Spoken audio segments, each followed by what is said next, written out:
dark game, or dark London, depending on as the mood takes me, since it seems to change almost every episode between one of those two. Okay, so last session, our heroes journeyed to Raynham Park, just outside of their home borough. It's an ex-military shooting range that is now a park used by the RSPB, the Royal Society for the Protection of Birds, as a sort of wildlife marshland habitat.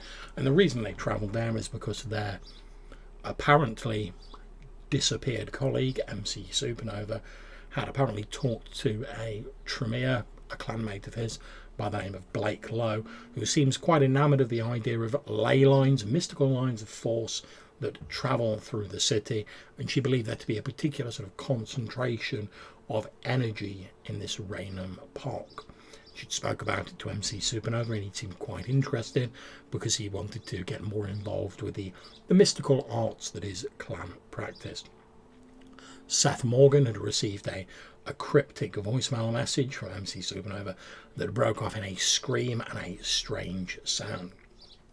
When they travelled there, they encountered a number of spirit-like creatures that appeared in the form of shadowy owls, and Seth, being acquainted with the touch of the abyss via his discipline of tenebration, sort of sensed a sort of kinship and sensed the waft of the abyss about them.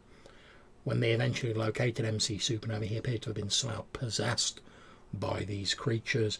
A short, violent exchange occurred between him and Adrian Resnick, aka Ripper.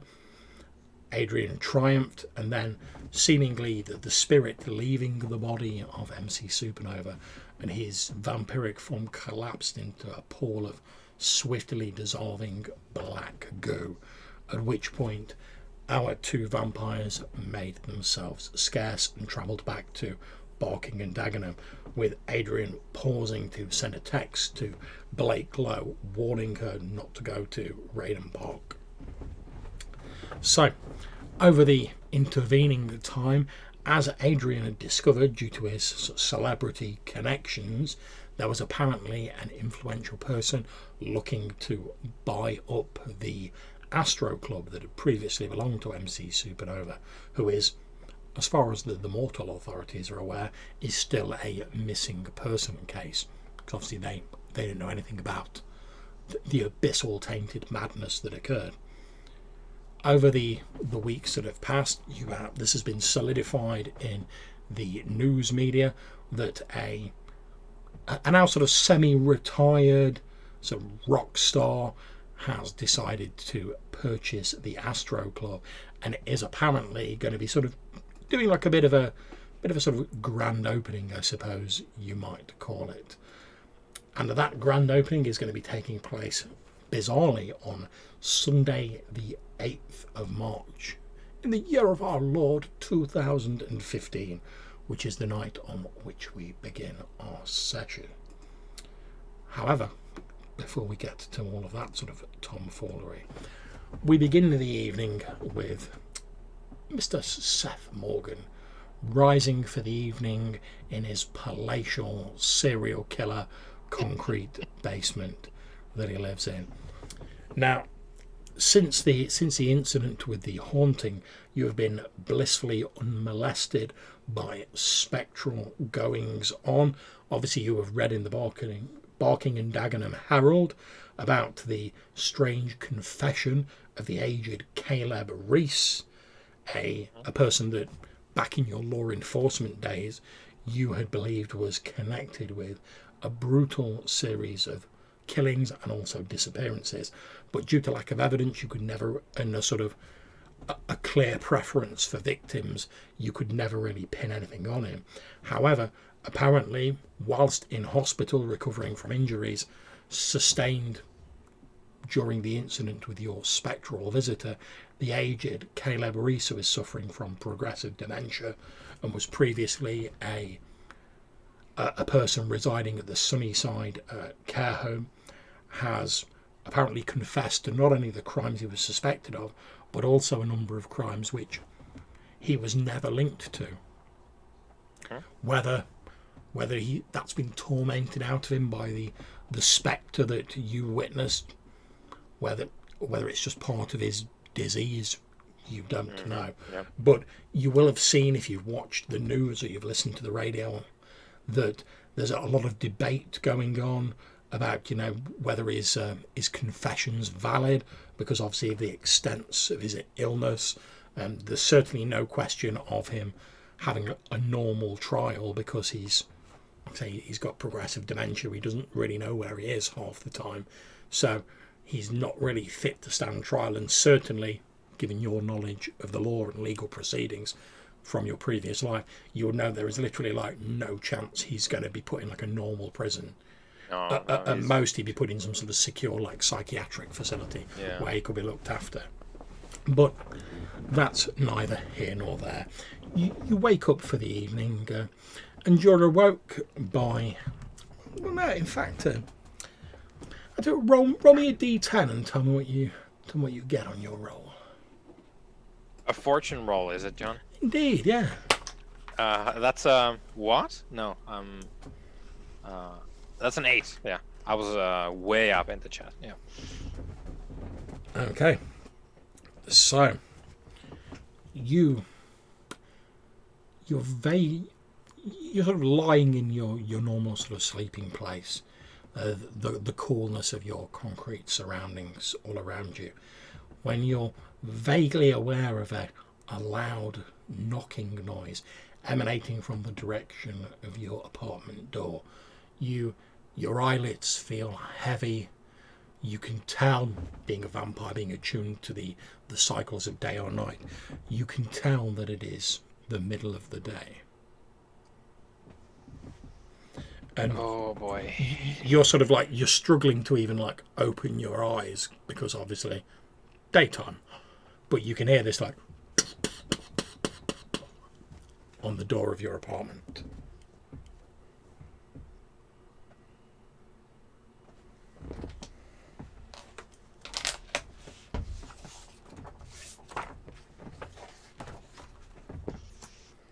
Right, so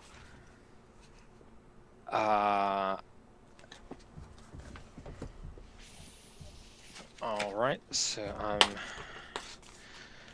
looking some stuff up vis-a-vis Acting waking in the up. daytime. Yeah, I should have looked that up in advance. But... Yeah, no, I mean, it's for all of our edification. We have all the time in the world. So during the day, vampire. This is on page 219 on the core book, under awakening. So during the day, vampire blood becomes quiescent, even gelid. Awakening during the day requires a humanity roll at a difficulty depending on the level of the crisis. Yeah, so if your stuff gets lit on fire, that's easier. Okay, an inconvenience to deal with is difficulty 5, so I guess that's where we are now. Yeah, it's definitely an inconvenience. Like, there's no one like bursting in and saying you shit on fire. Yeah. All right, so I am going to... Yeah, so I'm rolling my humanity, which is a tracker roll that you can't spend willpower on. Yeah. So this is just what it is. So here goes. I need 5. No, my humanity is 7. What are you on about? No modifiers. 5! Exactly what I needed. Okay, splendid. So, according to the rules here, you can act for a single scene. If you want to stay awake for longer than that, you will then need to make a further humanity roll. Yeah. So, despite the fact that your vampiric instincts and the oppressive weight of daylight outside, although obviously you've light shielded your apartment, of course you have, but you can still feel this almost spiritual weight of the daylight outside trying to like push you back down into this black abyss of sleep. But you're almost, if you've ever had one of those dreams where you're sinking in quicksand, or you're sinking underwater and you're trying to sort of swim up to the surface and you never quite make it almost feels like that as you're struggling up to wakefulness. But you do manage to to force your eyes open with a great deal of effort. It takes a considerable amount of strain, but as you slowly awaken and your senses somewhat dulled by the bright orb shining in the sky outside, you can again hear this like on the front door of your apartment. I'll get my because I sleep under my bed in the specifically prepared metal coffin in the concrete floor. I'll crawl up from there. I'll drag the duvet off the actual bed, and I'll sort of cloak myself in it and then hobble to the door as if I was in the worst hangover of my life, which I kind of am. And I'll just croak through the door. It's like, what is it? Okay, so are you opening the door, or are you sort of like... No, I'm trying to communicate through the door. Okay, now I'm going to ask you a question. I'm assuming, given your previous history, Operation Antigen, etc., and the fact you're supposed to be dead, that you didn't purchase this place under the name Seth Morgan. Oh, no, not at all. What alias did you use when you purchased this apartment? Let's go with Lee Smith.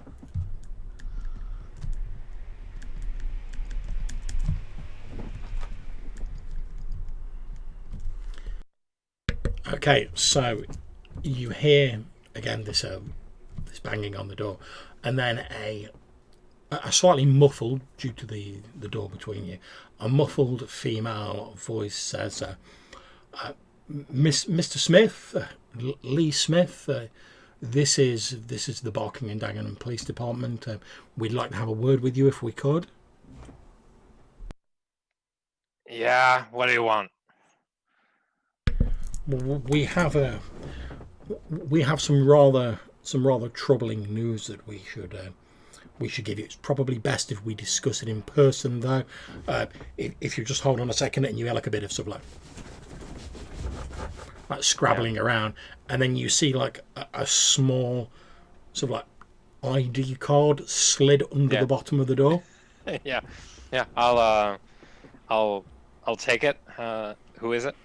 Okay, someone from the police, I suppose. Yeah, you lift it up and it's a police ID card.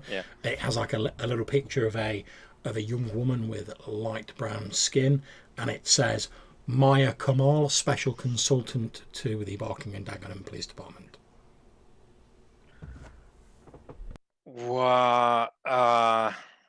If it's about the car insurance, I put that in the mail. All the paperwork's done in the mail. It's all sorted out. And no, Mr. Smith, it's not connected with your vehicle. It's to do with this building. If I could just step inside for a few moments, I won't take more of your time than is necessary. So obviously you recognise the name on the ID card. Yeah. So John, I'm gonna croak like, just wait a minute. You caught me at a difficult time.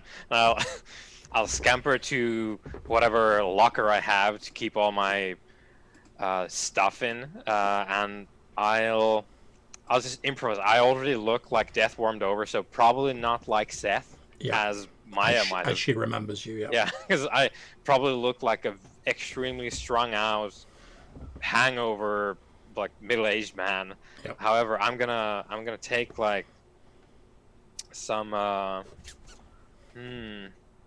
what would I have in there to camouflage myself? I'm just gonna take some. There's probably some. Probably some grease or oil of some kind to like maintain some equipment of some kind. I'll just like take a bunch of that. It gives off an odor, obviously, as these things do, to cloak whatever, if she's gonna pick up on any of that kind of thing. Mask any bodily odors that I might have that I'm not aware of, and I'll just sort of like smear it a bit on my face and my forehead, and I'll pull the duvet all wrapped up tight around me. There's in the corner my TV set, like my scratchy ass old TV set, and a small circular table, and a couple of like extremely cheap plastic chairs. And I'll hobble over to the door, fumble with the lock for an inordinate amount of time because I need evidence for my cover story, which is that I'm hangover as shit. So I'll fumble with the thing, and then it's like, come on, god damn it, and then I'll actually unlock it and just like rapid shuffle over to one of the plastic chairs and plop down on it and try and sort of hide myself as best as I can. Okay, now looking at the rules for sunlight exposure, because obviously you're opening the door, it says damage is related to your bane severity.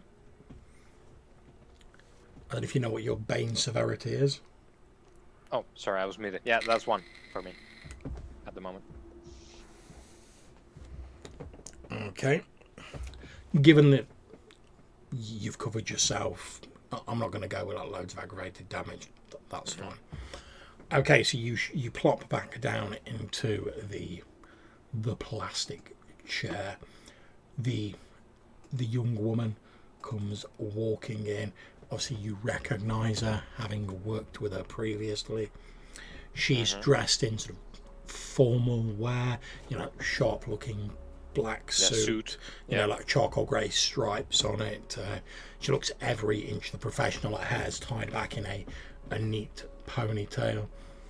I'm going to ask you, can you please make me a wits subterfuge roll? You only need to get a single success. This is just because of, like, basically see how well your very improvised and quick disguise works. Yeah. Where is it? Subterfuge. And wits, was it? Yeah. Yeah. Oh boy, I will definitely use some willpower on this, depending on how much of a trash fire this roll is. No, that's fine. 3 is grand. good. Yeah, she walks in. You notice she glances around as she comes in. Not a surprise, because you know she was trained pretty highly, like yourself, and you try and take in all aspects of a situation as quickly as you can. Yeah. Her gaze slides over you, and you don't see any spark of recognition from your old colleague as you're sort of wrapped up and you greased up your face and whatever, and you're hunched up in this chair, affecting the mannerisms of someone in a severe state of hungoverness. Yeah. She looks around, sits down in another chair, and she says, Mr. Smith, I do have some unfortunate news for you. I don't know if you've been keeping up. Not so loud, please. For Lord's sake. She smiles sort of good-naturedly, and Osman says, I'm terribly sorry. I don't know if you've been keeping up with the news recently. I'm not sure if you're acquainted with the current ongoing situation surrounding a Mr. Caleb Reese. Who? Is that the garbage bin man? I've seen the name around some of the lots here. He's a man who was involved in a number of construction companies in the late 80s and the early 90s in the Barking and Dagenham area, and he's recently confessed to a series of killings that occurred between the year 2000 and the year 2007. Okay. Now, that sounds serious. Yes, extremely serious. We don't know what's precisely prompted the confession. After all, there was little evidence linking Mr. Reese to the crimes, and indeed he's confessed to some that were never linked to him at all. But look, I don't really know how to say this, Mr. Smith. So I'll just come out and say this. We believe the manner in which Mr. Reese disposed of his victims was that he used his connections with several construction companies to have the bodies concealed in the foundations of the buildings that they were working on at the time. And I'll I'll reach over to like a tin cup on the thing and put it to my lips. There's nothing there. Just, like dejectedly put it back on the table. So, man, sounds like a ghoul. Yes, it's a frightful business. As you can imagine, obviously, with these missing persons and these murder cases stretching back several years, the department's taking it very seriously. And I'm afraid to tell you that one of the murders that Mr. Reese has confessed to, he's confessed to having buried one of the bodies in the foundations of this building. More precisely, this apartment. And I'll sort of point down at the fairly bare floor that I have here. It's like, do you mean? She looks grave and nods. No. And I've been sleeping, and there's a. Yes, I'm afraid so. Now, as I'm sure you're aware, the relatives of the people who disappeared are obviously quite distressed. It's the department's hope that we can recover the bodies, and these people can at least be given a decent burial, and at least their families can get some closure. But obviously we appreciate that this is going to be a great disturbance to the people who are currently living at the properties, who are obviously entirely blameless in this affair.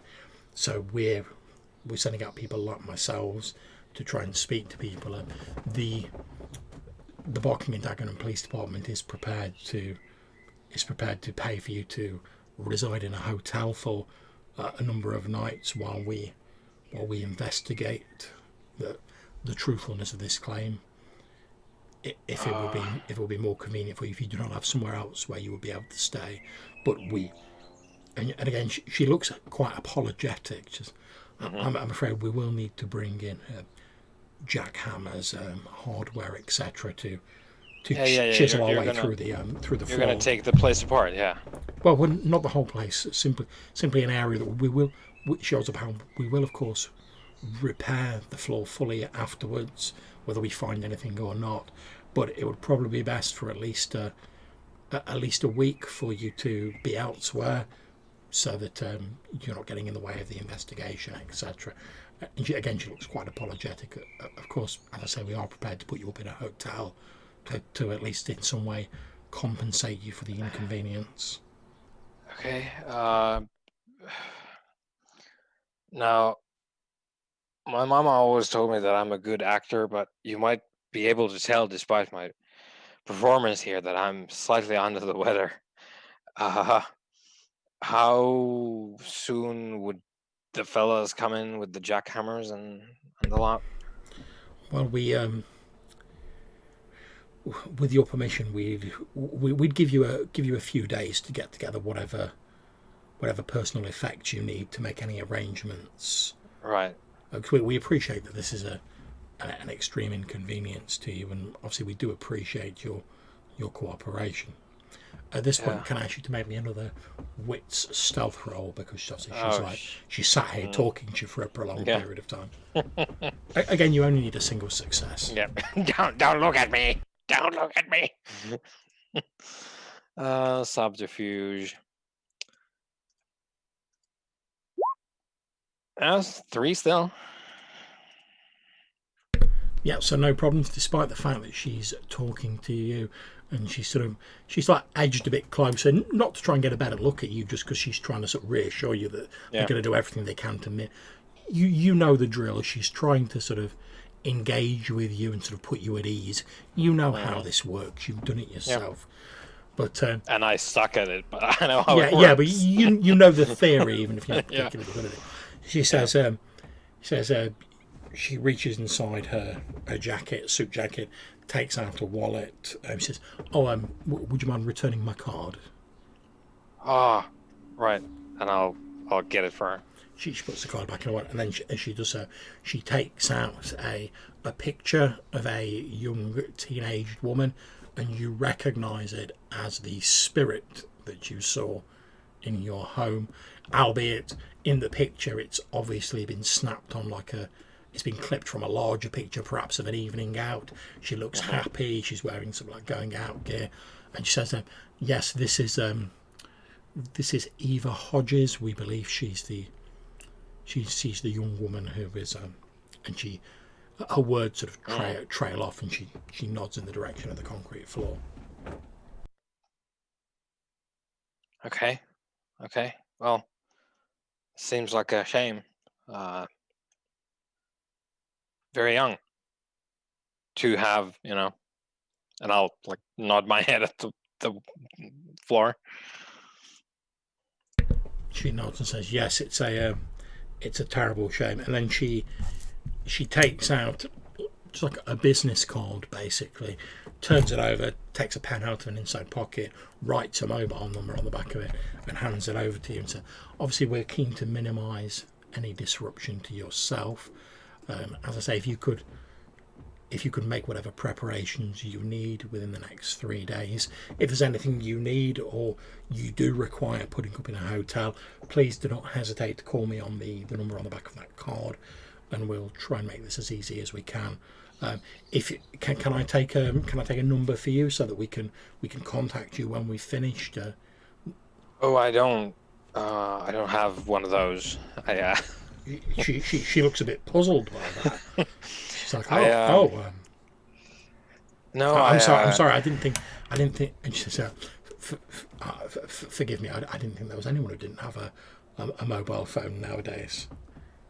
No, I have a condition. Can't really hold on to it for a bit, for to have it on the side of the head. I've been trying to get them to get a line here, but they're not doing lines anymore, apparently.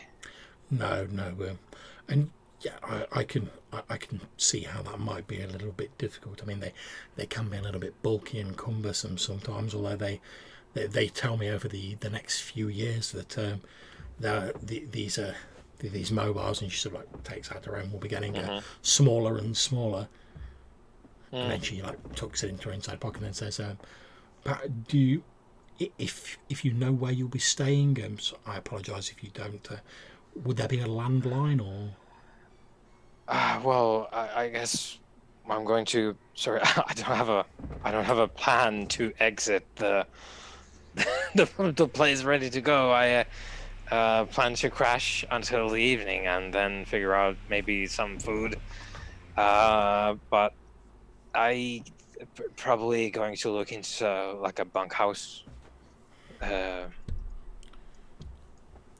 sort of deal. I don't really have anyone to go to, if that's what you're asking. Well, perhaps when you have set yourself up somewhere, if you could give me a ring on the number that I've given you, and let me know where we can contact you. Obviously, simply because we want to let you know when you can move back in, and obviously we're going to try and make that as soon as possible. It would be my hope that it shouldn't take longer than a week, if all goes according to plan. But obviously we can't overlook the possibility that it may take a little bit longer. But when you've set yourself up elsewhere, if you can just contact me and let me know where I can get in touch with you, we'll do our utmost to make sure you can move back into your apartment as soon as possible.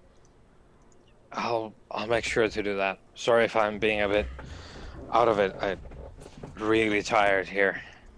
She says, no problems.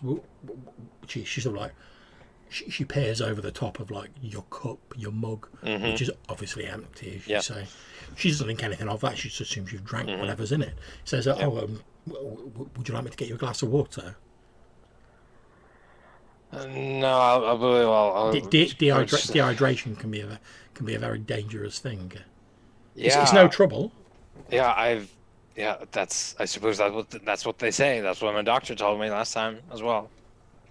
You need to drink more.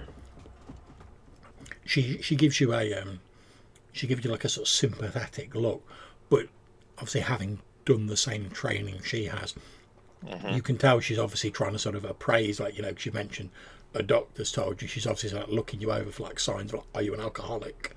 That sort of thing. Yeah.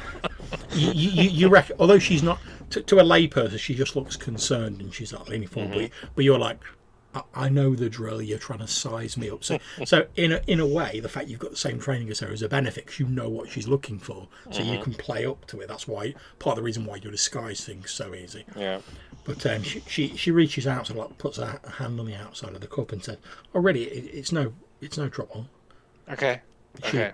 Yeah. She picks up the cup, goes into your kitchen area. You hear the like over the tap. It's probably going to be one of those like, because I haven't really used it for a while, so there's probably the cough of like stagnant, stanky ass water from the pipes at first. You hear the like of the tap spluttering to life, and then you hear a slight like from her, and then you hear the sound of like whatever cup she originally poured being tipped down the drain, and her refilling it. She comes back in with the mug of water, puts it, looking genuinely concerned, puts it down next to you and says, again, I'm sorry, but I'd get your plumbing looked at if I were you.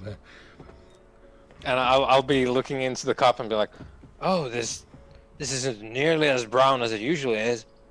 Huh. Cheers. And I'll take a very small sip, which I will deposit underneath my tongue. Yeah, no Just a very tiny sip. Yeah, that's absolutely fine. That's refreshing. She says, well, if you've got my number, Mr. Smith. We'll be back, unless we hear anything else from you or we need to rearrange for any reason. We'll be back in 3 days to start the work. If you do need anything at all, or you need any help or any assistance, or as I say, if you do need to be put up in a hotel, so we understand this is an inconvenience for you, please do not hesitate to get in touch with me. I'm sorry, Mr. Smith, you appear to be muted. Yep, sir. I'll be gone by the time you come back with the crew. I'll take my stuff and yeah. Okay, well, I'll leave you to make your arrangements. Thank you for being so understanding, Mr. Smith. It's greatly appreciated. Oh no, yeah, terrible business, all that. Oh, terrible. I only wish there was more we could do for the families of the people involved, but at least we can give them some closure and they can get the opportunity to say goodbye, if nothing else. Yeah, that's really important. Family. Yeah. Quite. And she stands over. She holds a hand out towards you and she says, "Well, I'll leave you the rest of your day then, Mr. Smith." I'll shake her hand with my duvet covered. Yeah. You notice as you sort of shake hands, she's like, but yeah. She's like, I wouldn't want to get any of this, and I'll sort of like dab my duvet on the oil. It's like, wouldn't want to get it. She nods and says, "Well, good afternoon, Mr. Smith." And she turns and she opens the door. There's a brief flare of sunlight flooding in. Yeah. Obviously, you've positioned yourself so you're not in the light of sunlight. I'm squeezing my eyes closed in terror of what might happen if I don't. The door shuts after she's left, and you hear the sound of her footsteps disappearing down the concrete path outside. Can you please make me another humanity roll?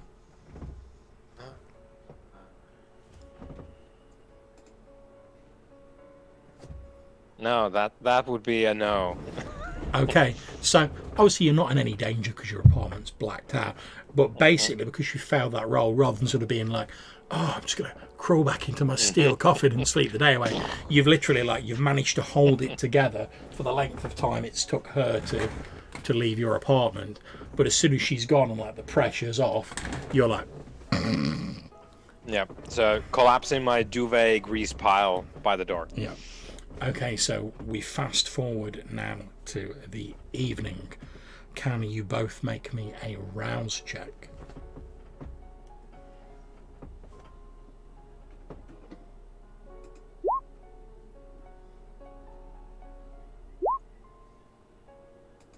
Ooh.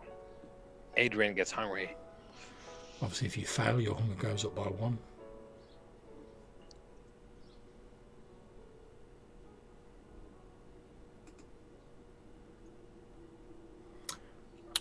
So darkness has descended over the city of London.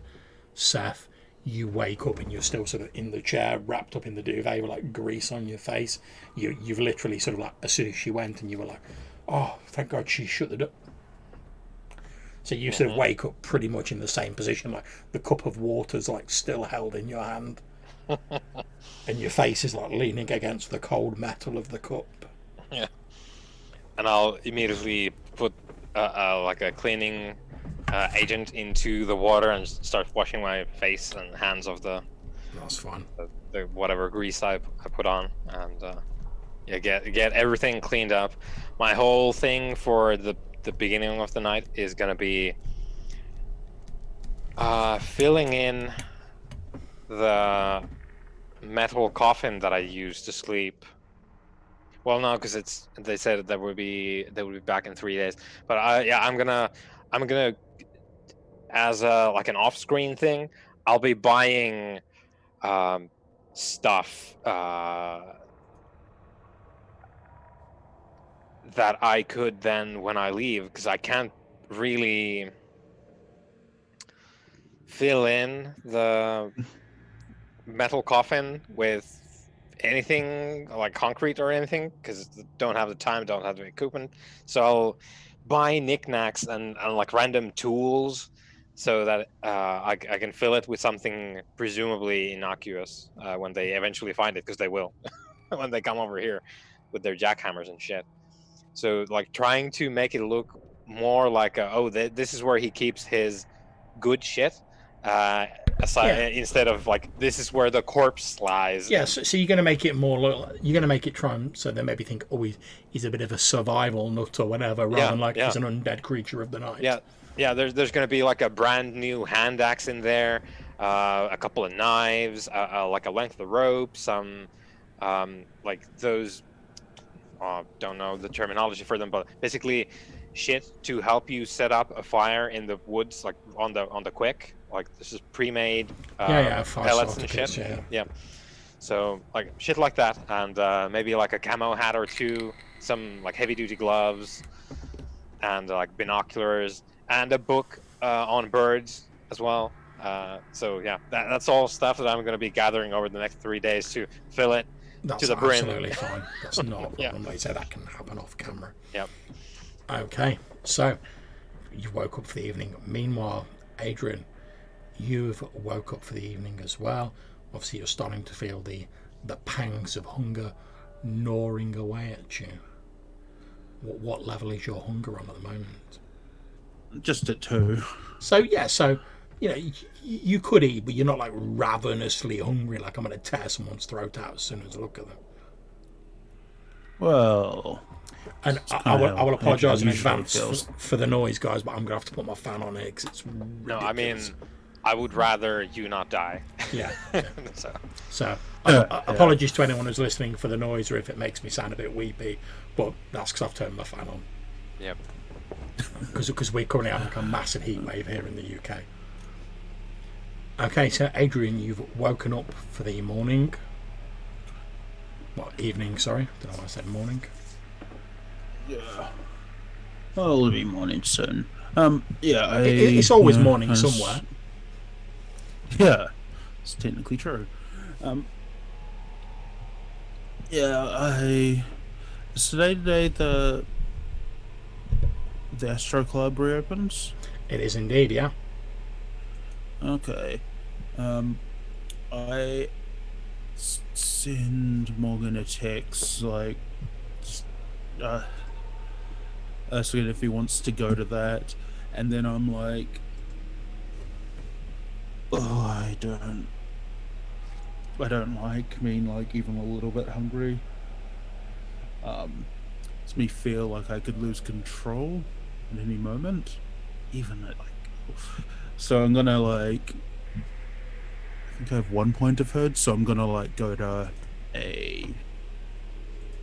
the gym I go to and see if I can feed on someone. Yeah, that's fine, not a problem.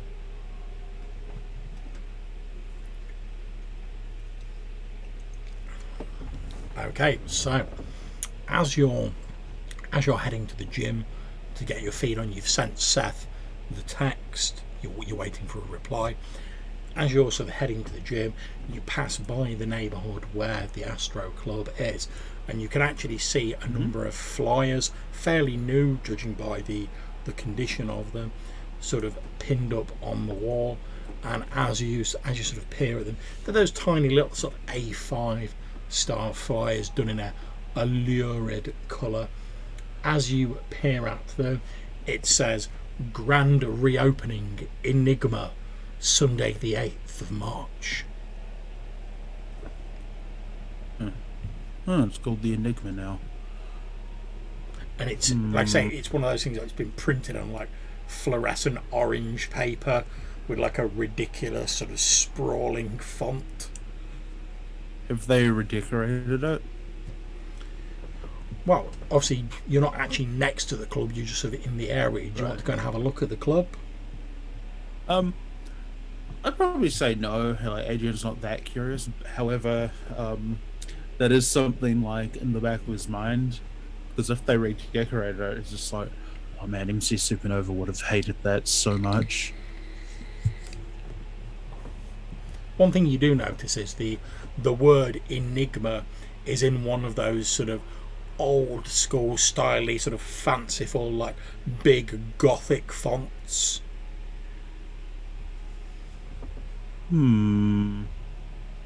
Interesting. I just like kind of think to myself, oh man, that's never gonna last. We'll be out of business in a week.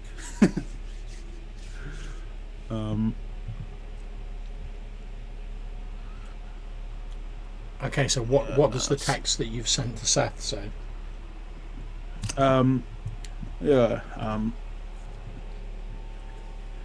Astro Club reopening. Do you want to check it out? Okay, so Seth, you've received that text.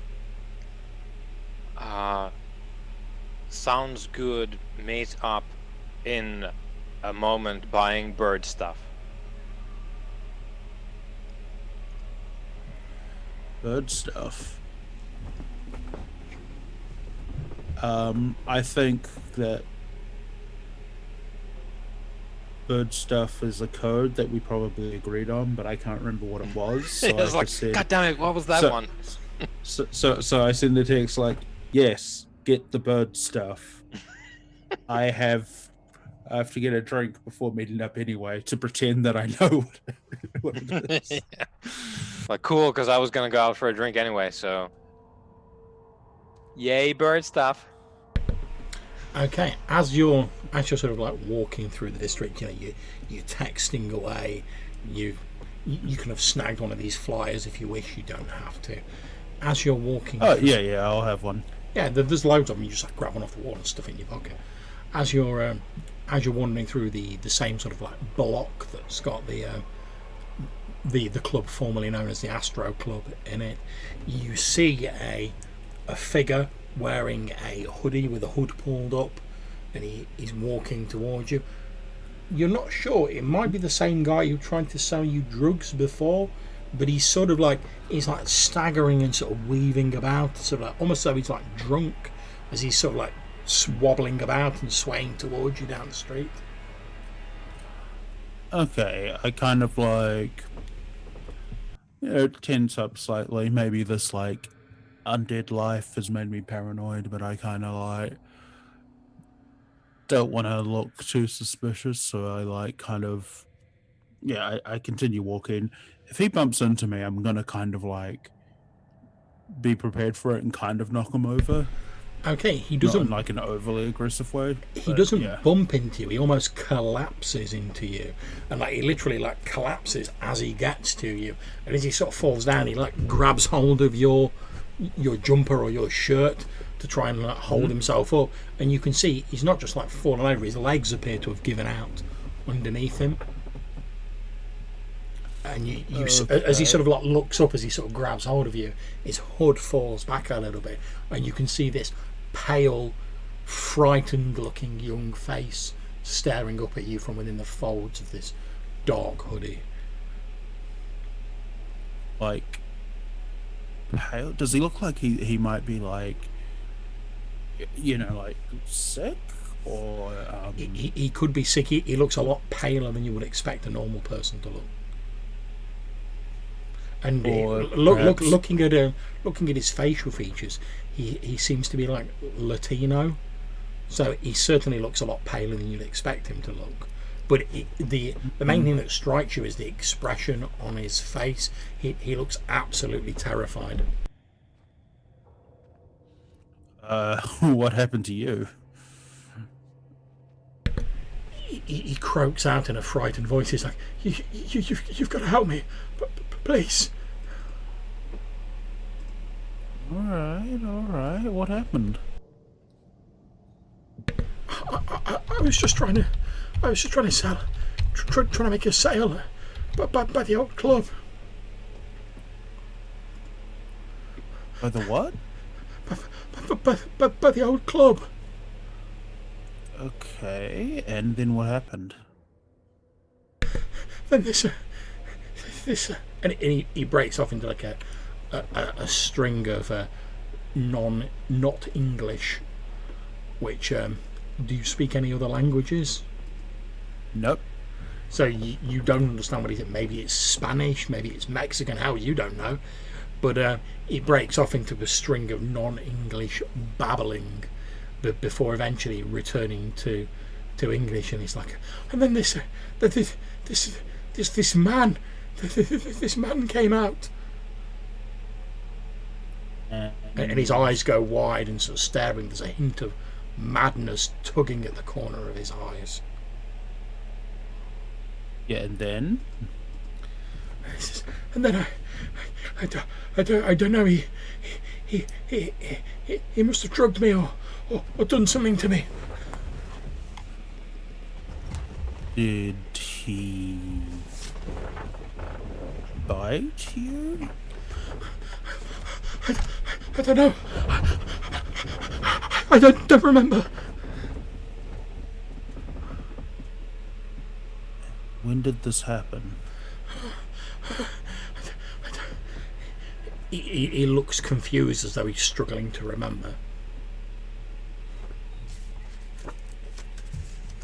Was it earlier tonight?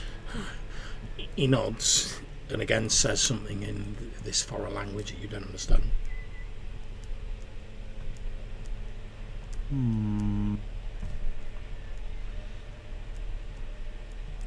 Interesting. And a stranger did this to you.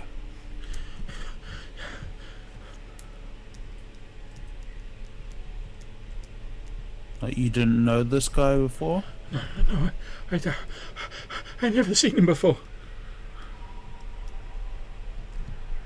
Okay. Interesting. Alright, what do you need?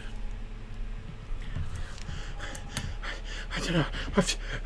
At which point he sort of lets you go, and he goes to sort of, he sort of scrambles to try and get back to his feet and starts to sort of run sort of past you further down the street. His main aim seems to be to like get away. Yeah, I grab him by the wrist. He appears to be quite weak, so you have no problems grabbing him. Yeah, and I try to, like, as I'm doing it, I try to see if I can, like, feel a pulse.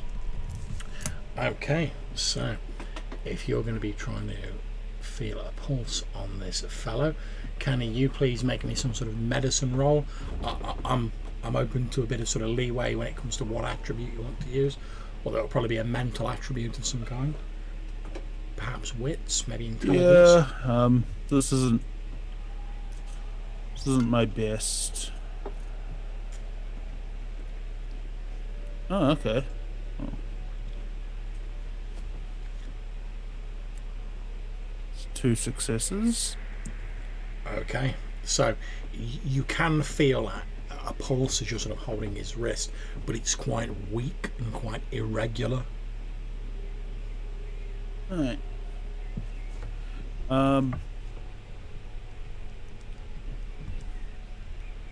Okay. Is this...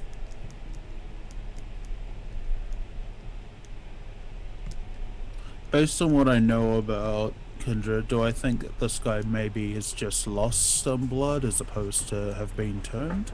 Does that make more sense to me? You don't think he's been turned into a kindred, because then he wouldn't have a pulse at all. It's quite possible he's lost some blood. That would certainly make him pale. It would make him weak. If he lost a significant amount, it would certainly affect his pulse. So it's possible he's had like a significant quantity of blood drained out of him. I mean, it's not the only possibility, but it is certainly possible. I'd say, yeah, why don't you get out of here and, I don't know, try to find a new line of work. Clearly this is too dangerous. He nods, and as you release him, he sort of carries on his sort of panicked flight from the area.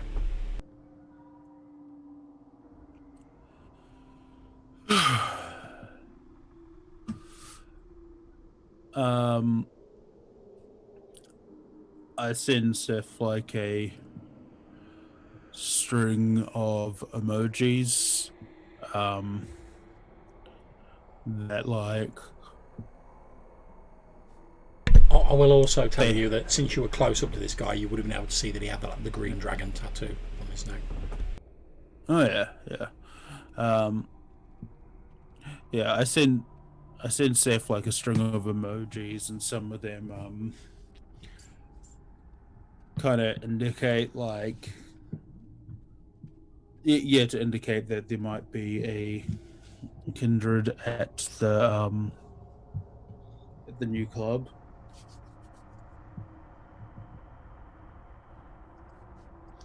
You get said text. Yeah, I'll send over like a thumbs up.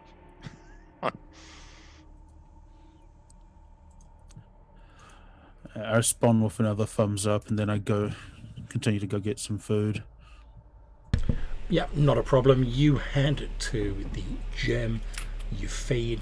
That's not a problem at all. All right. Okay, so do any of you guys have anything else you want to do before you meet up? No, I'll just have popped by some stores. Okay. Take my stuff home. And remind me where was... Yeah, that's fine. Remind me where was it you guys are meeting up? We didn't talk about that in detail, but I suppose somewhere in central Dagenham. Yeah. Yeah, that's fine. You basically just like pick a street and you arrange to meet there. So... Or barking, rather. Sorry. Yeah. So probably about an hour later, because that gives you a bit of time to do all your stuff, the two of you reconvene. You're stood on basically like a small street that's lined with shops. Most of them are closed apart from a few that's open late night. There's a few like corner shops and convenience stores open, but by and large there's not that many people around on the street at this time of night. So, and you'd see anyone coming. You've got like you arrange to meet someone. You've got like a good field of vision down the street, obviously. Yeah. So you've been standing there for a few minutes, Seth, because obviously you're buying your stuff. Didn't take as long as Adrian's feeding. So you've been stood there for a few minutes when you see Adrian approaching down the street. I will also have blushed, so I'll roll for that now. Yep. And that gets me hungrier. Indeed. But I'm rosy AF. Indeed. You appear to be in the full blush of life, but as you say, it has sort of tinged your nightly existence with the stirrings of the bloodthirst. So, Adrian, you see Seth as standing by a street lamp. You approach. Over to the two of you. Hey. Oh, hello. So... You notice as you approach Adrian that Seth looks a bit... I mean, you can tell you've seen him before. You know he's used blood to mask his normal pale visage. But despite that, he still looks quite... not supernaturally so, but he looks quite tired and a little bit worn out.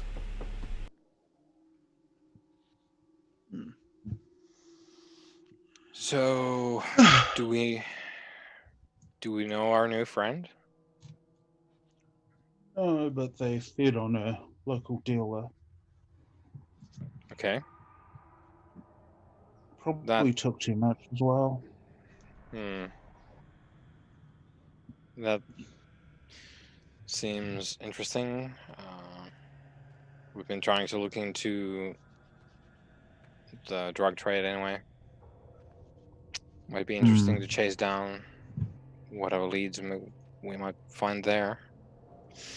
So do we reel them in? Do we give them the pitch as well? What do you feel like? Yeah, I think we should do that. And if they're not amenable, well, first we should figure out if our suspicions are correct. Mhm. But if they're not amenable, then yeah, we should take care of them. All right. So are we good to go? Yeah, I'm ready. All right. So, storyteller, we are moving to the club. Yeah, Who are you no talking problem. to, Seth? You make your way to the club formerly known as the Astro Club, now the Enigma. And as you arrive outside, you can see that the exterior facade of the club has been given a bit of a makeover, where once it was lurid, toxic, sort of rave colours, fair screaming out the style of the club. Now it's quite tastefully and almost classically decorated, like sort of plaster columns and stuff on the front of it. You can see it's painted in like dark greens and blacks and very muted colours. Over the doorway, again in the same sort of gothic font that was on the flyers, it says the Enigma. And from deep inside you can hear what sounds like loud rock music playing. There's a gentleman you don't recognise stood on the door. He's got an earphone in. He's obviously security, you'd assume. There's a line of people sort of stretching down the street, and you can see he's checking people and then sort of sending them inside. As you sort of pass by and you peer through the door, you can see that where the sort of cloakroom was inside, there's now a little desk. There's a young woman sat behind the desk, and everyone who comes in, they appear to be like stamping the back of their hand. Yeah. So, Adrian, I think probably best if you try and get in with your, gravitas. Yeah. I can be your bodyguard, and that's also going to be a funny conversation starter. So there you go. You're all set up. Okay. Yeah. Let's. Yeah. Yeah. I'm not. Yeah. You're just a friend of mine. Yep. Wait, no, that's equally implausible. Hang on. Yeah, let's just head in. All right. I cut to the front of the line, of course. Yeah, I push back whoever's there. Like, yeah, there's sorry, a few people like, "How the fuck do you think you're doing? We're queuing for hours." but obviously, like they don't protest too strenuously because like Adrian is massive, and he's built like an MMA fighter. So there's no one's really. There's a few protests, and then they sort of quickly die down because no one really wants to mess with him. As you walk up, you can see the security guard giving you like a stern look as you blatantly and flagrantly cut to the front of this long line. I just like, asked to just be like let in and like, leverage my like fame without trying to be too obvious. Okay, in which case, make me a manipulation fame roll. Okay.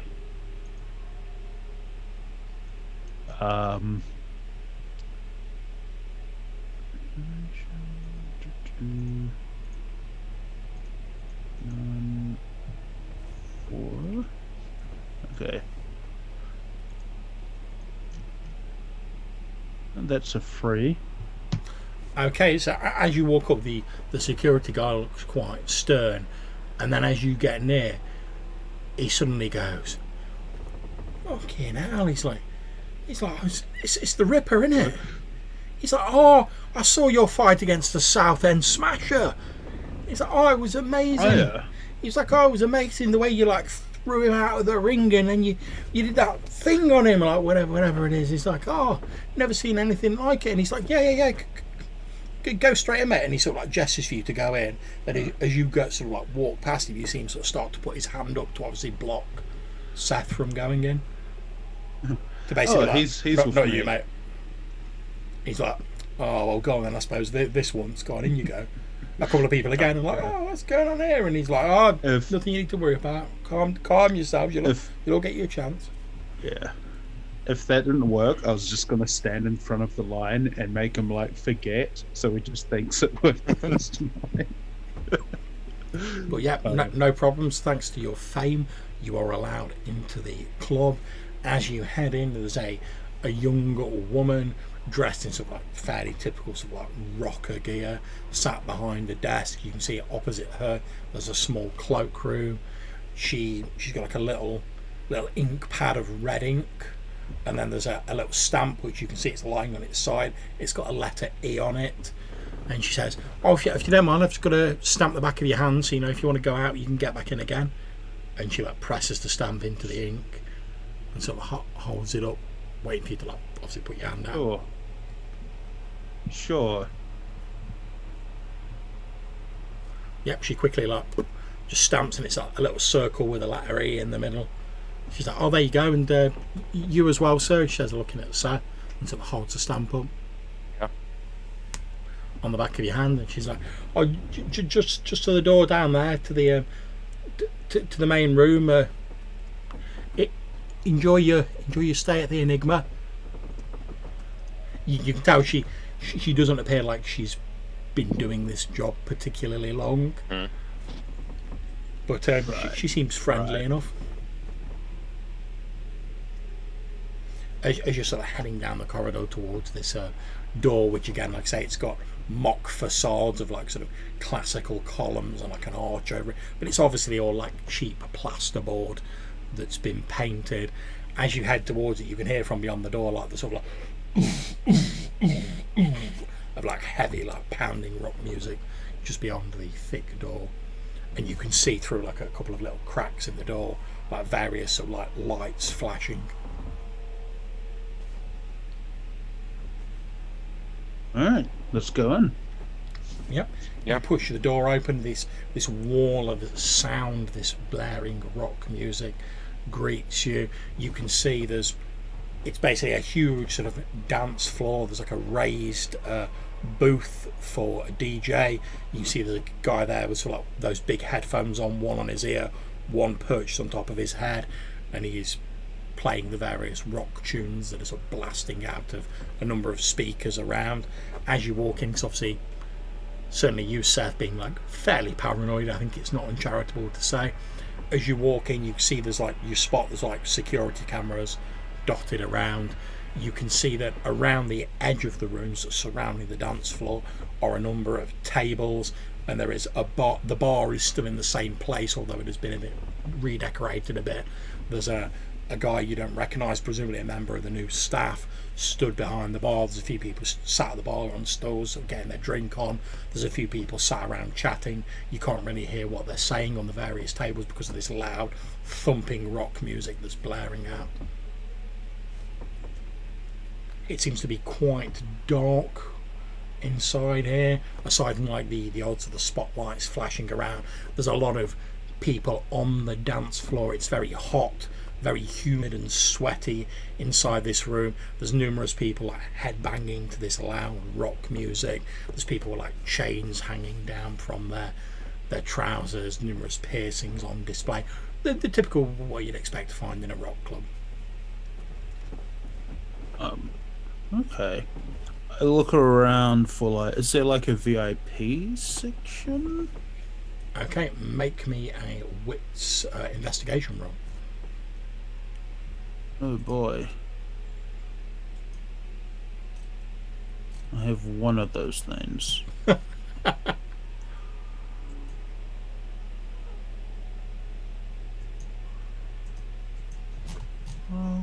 Yeah, one success. Well, that's fine. That's all you need. Obviously, you don't specifically know it's a VIP area, but of course you know the rough layout of this place because you've been here a lot when it was the Astro Club. So you spot that like a couple of the doors at the far end are shut, and you can see there's like another security guy stood next to those doors. So you suspect if there is a VIP area, it's probably going to be through there. Otherwise, why have a security guy on it? Yeah. Alright. I turn to Seth and I go to whisper, then I'm like, wait, no, I should talk at normal volume if I want to do the equivalent of whispering. We should head into there. So Adrian turns to you and he goes,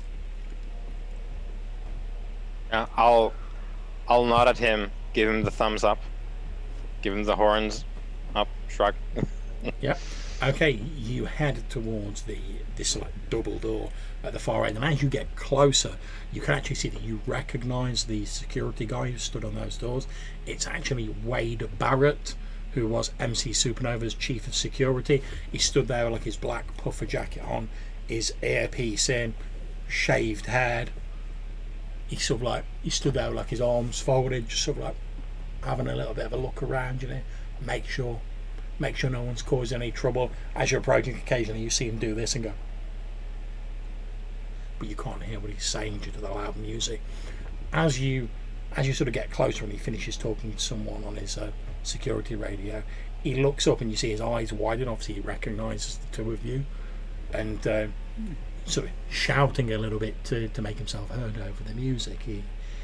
He's like, "Oh, hi." Can we get in? How's it going, man? He's like, not so bad. And he sort of gestures you through the door, and you see it doesn't actually go straight into like the VIP lounge. It goes into like another little sort of cloakroom, but he shuts the door behind him to sort of block out the music. And he's like, "Oh, good, we'll be able to talk normally now, so you don't have to shout." Right. He's like, things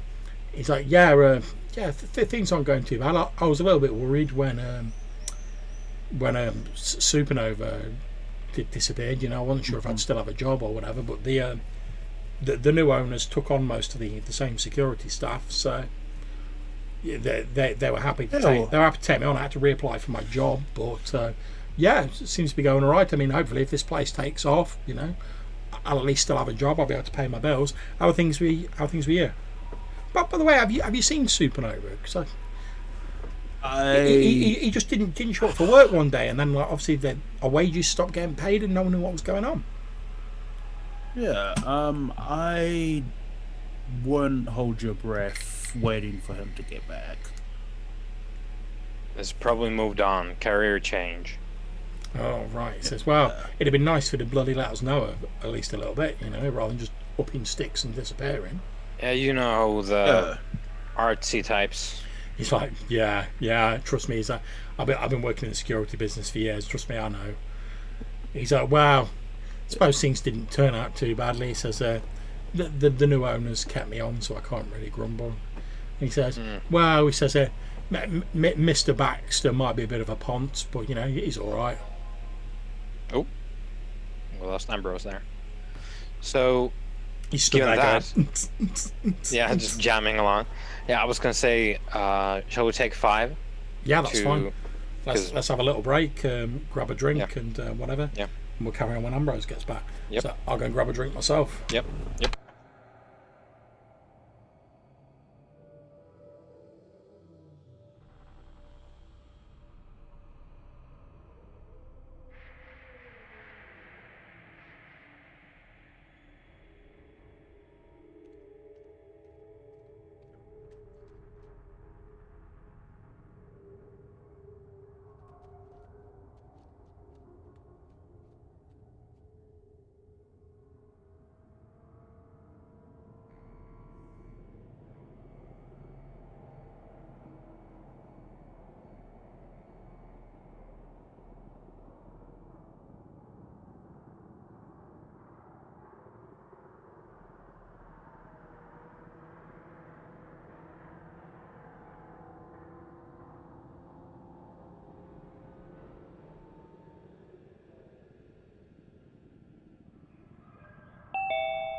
Yeah, I did.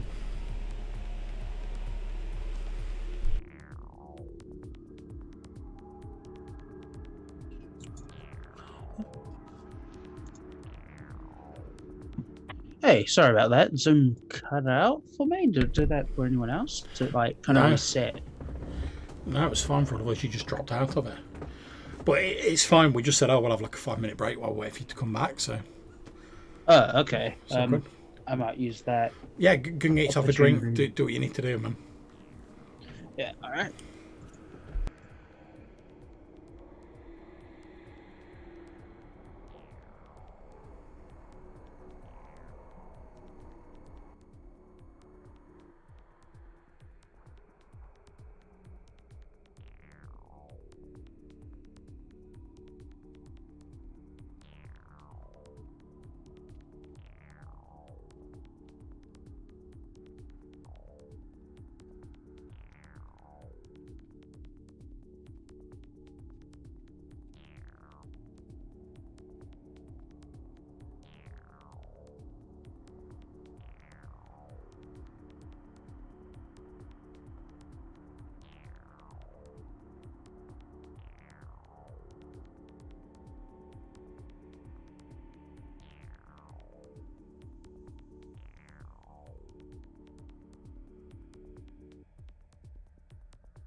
Right, so I failed my real life hunger roll, and I need to get some crackers and spread.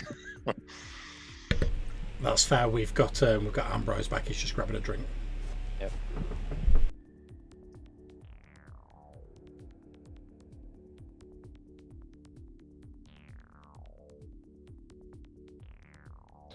Are we still with the cider?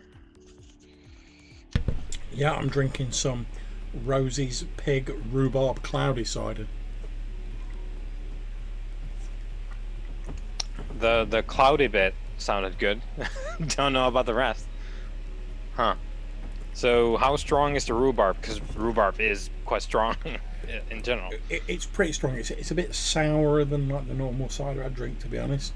Yeah. But you know, we just bought them. So we're like, oh, it's something a bit unusual. We'll give it a try. I don't know. I don't know if I'd go mad over buying it again, to be honest. But it's all right. And at the minute, it's been in the fridge, so it's at least cool. It's definitely one of those where it's preferable to drink it cold. Yeah.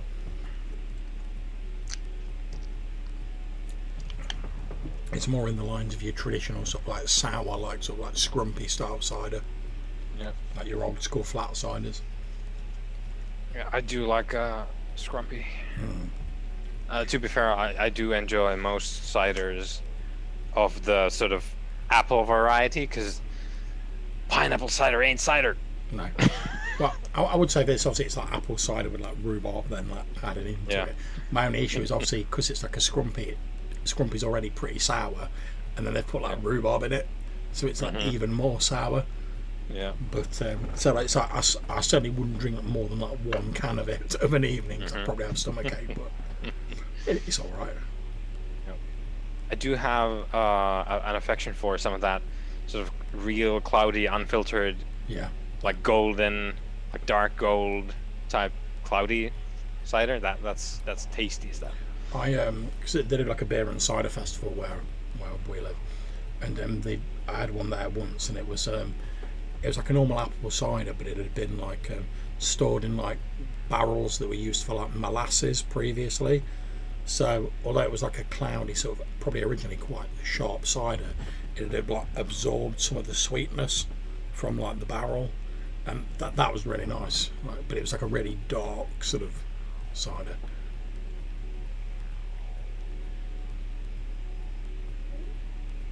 Yeah, the one of the local like sort of the local national level breweries did a run, must be 2 years back now, of black cider. Now that was my first touch on black cider. Like I didn't know that idea existed, so I took quite a liking to that. I quite enjoyed that, and I've been somewhat sad because it's not really a thing around here. That's why I was like, but what do you mean black cider? Like, Yeah, it's one of my issues with like the beer and cider festival. It's like you try all these nice different drinks like while you're at the festival, and then like you try and get hold of any of them afterwards, and it's like, oh, we only make like 5 barrels of this a year, and it's virtually impossible to get hold of, and you're like, oh. All right, I guess I'll be back to like drinking like Strongbow or Copperberg or whatever. yeah. Bulmers.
I'll tell you what. In fact, while we're waiting for Mr. Resnick to get back to us, can you make me either a wits awareness or you can use wits occult? Should you prefer? I think it's probably going to be awareness. It's not that much of a difference, but yeah.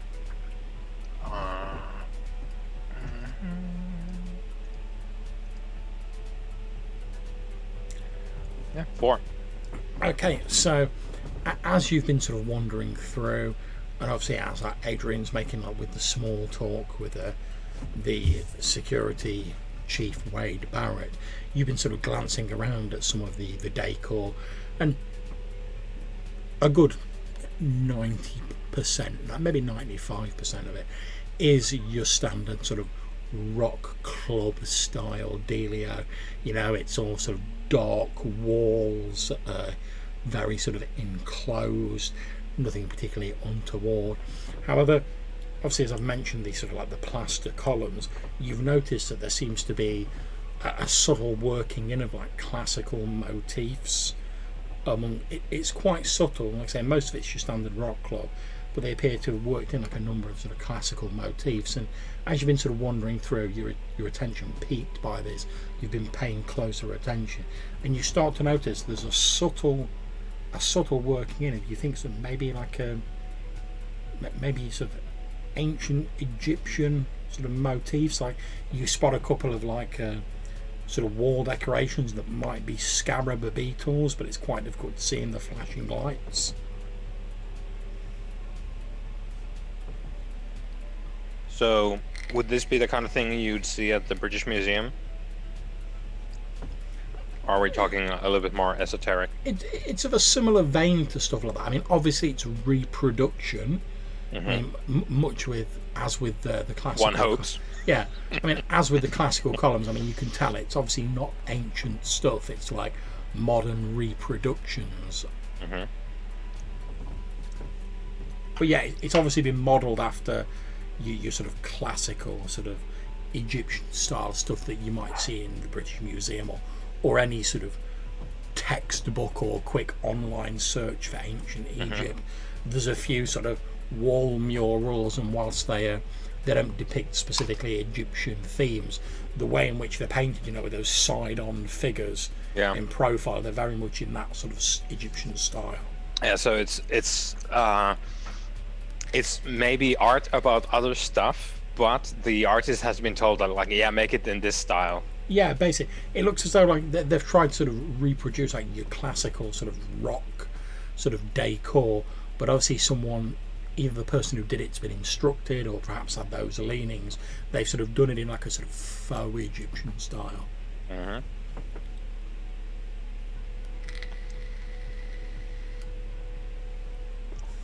All right, we have Resnick.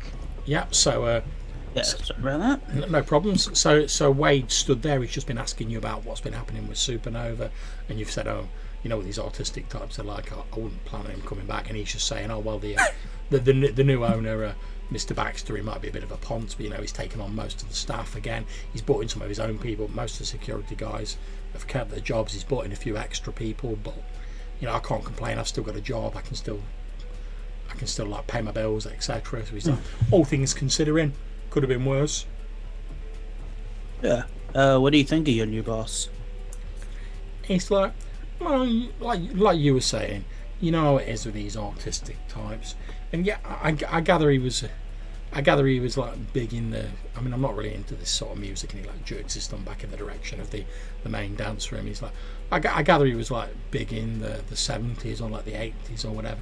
To be honest, I hadn't really heard of him, but yeah, he seems alright. I mean, he pays my wages. What more can you ask for, really? And it's pretty much the same job, to be honest. Just make sure there's no trouble, make sure there's nothing untoward going on.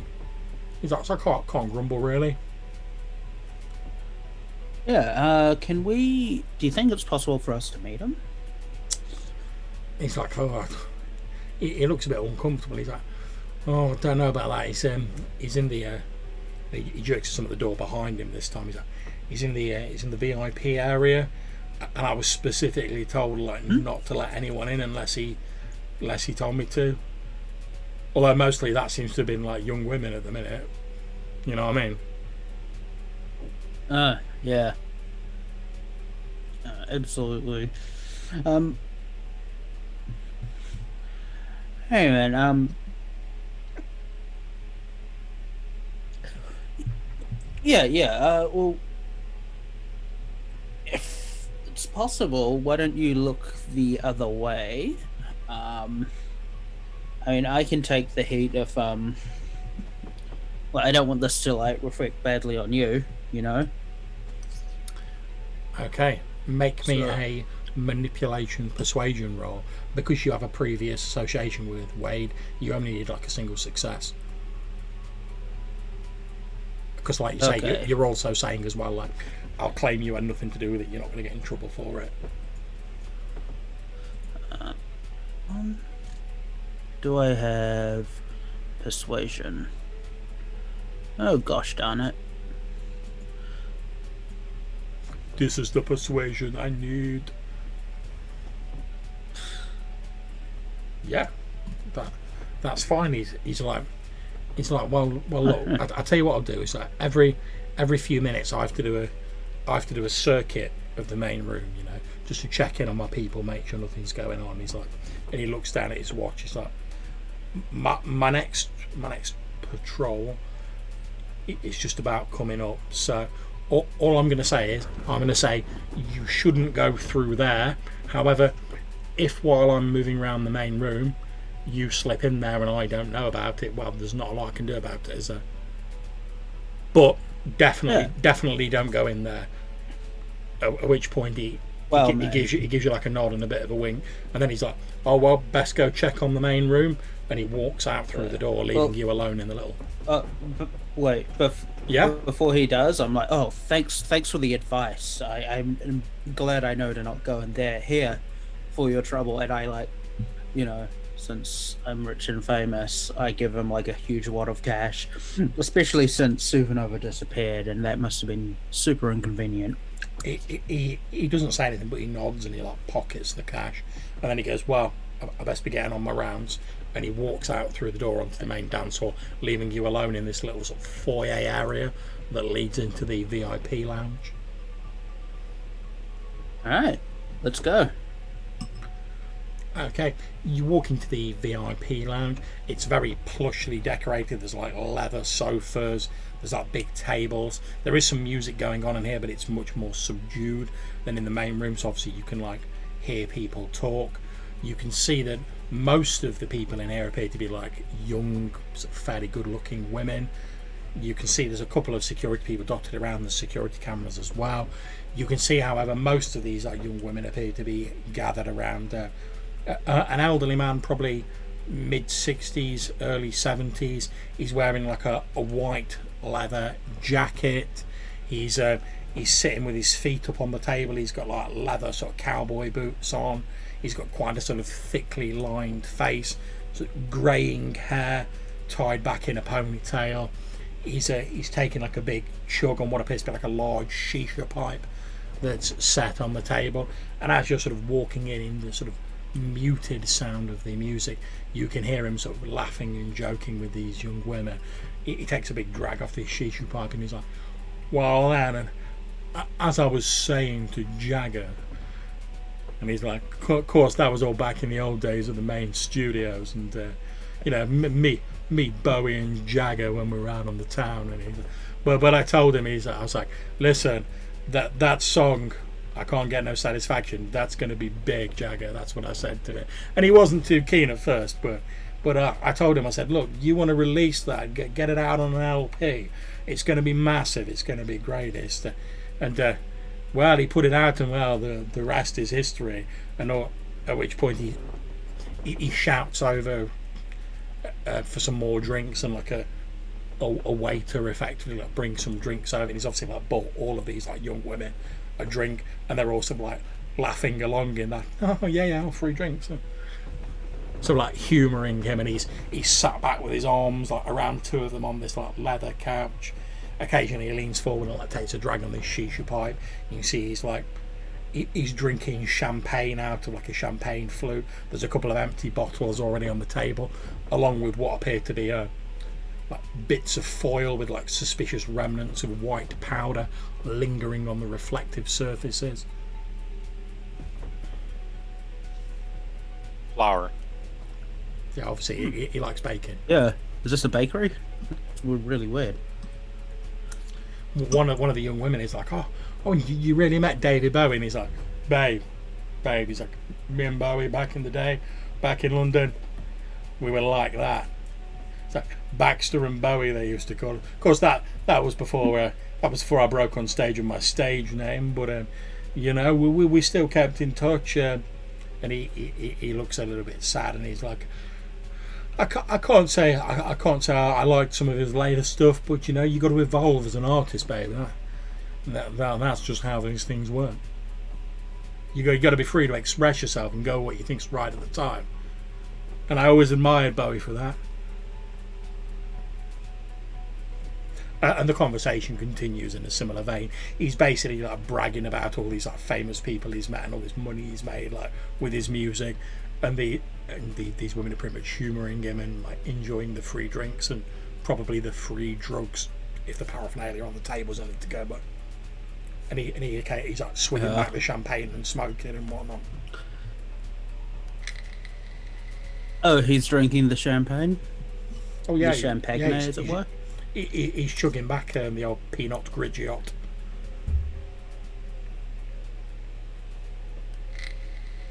Oh, man. Oh, maybe he's not a vampire. Well, whatever he is, he's a piece of work. I'm still down for killing him anyway. As you're sort of moving further in and you're taking in more of your surroundings, you can see at the far end of this room there's like some large sort of, again, murals at the far end of the room. It's quite dimly lit, so you only see it when you get a bit nearer, and they appear to show this man obviously in his younger days. He's wearing like a leather jacket, his face is painted up in the sort of like the black and white sort of like goth paint, and he's got like raven black hair sort of cascading down. He's holding a guitar. He's in like the sort of the rock frontman pose. One of the things he's like, yeah. So, what do you think the play here is? If he's not the man, there's probably one or several behind him. Yes. Maybe someone on the ship we serve, maybe someone he knows. He could even be someone's school for all we know. Yeah, that's what I was thinking. That was happened to me. I followed up the chain from someone who was still alive to someone who wasn't, and that's how you end up here with the fucking Cure reject over there. That story about him hanging out with Bowie and Keith Richards before that single came out, I'm pretty sure that timeline's all fucked. But like, yeah, well, there's a lot here that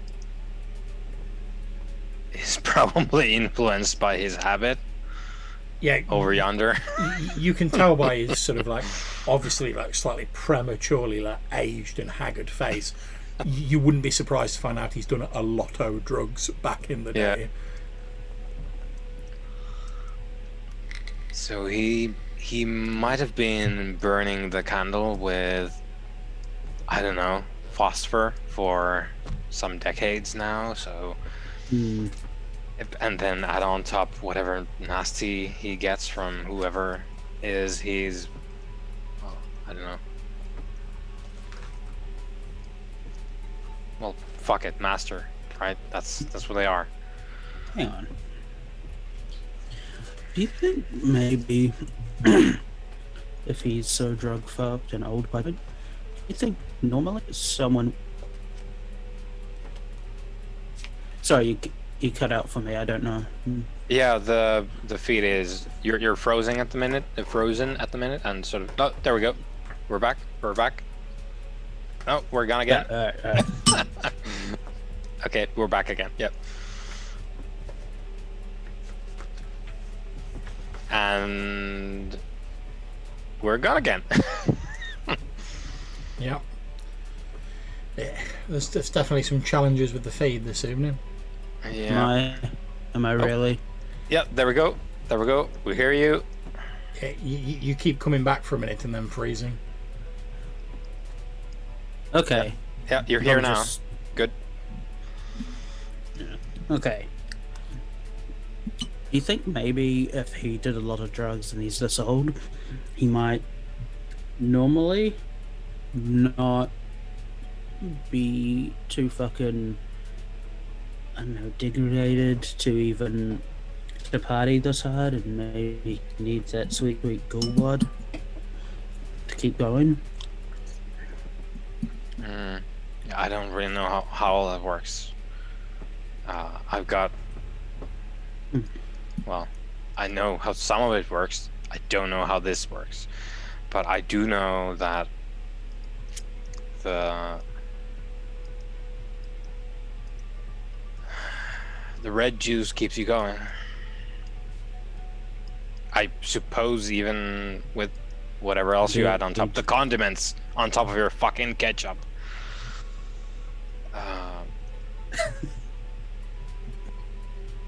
Yeah, I don't know, but I think you're probably onto something here. He might be can you tell?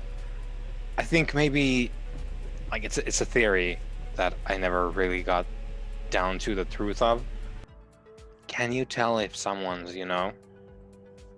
or if they're like people? Yeah, I can't. I mean, I can't tell if someone's been drinking the juice. It would be really useful, is what I'm thinking. Well, At which point the aged rocker's like, "Oh hey, another round of drinks for my friends here," and the waiter like brings over another bottle of champagne and sets it down, and he reaches over, grabs it, and like pours it all out into these glasses, and he's like swinging it back. How do we want to do this?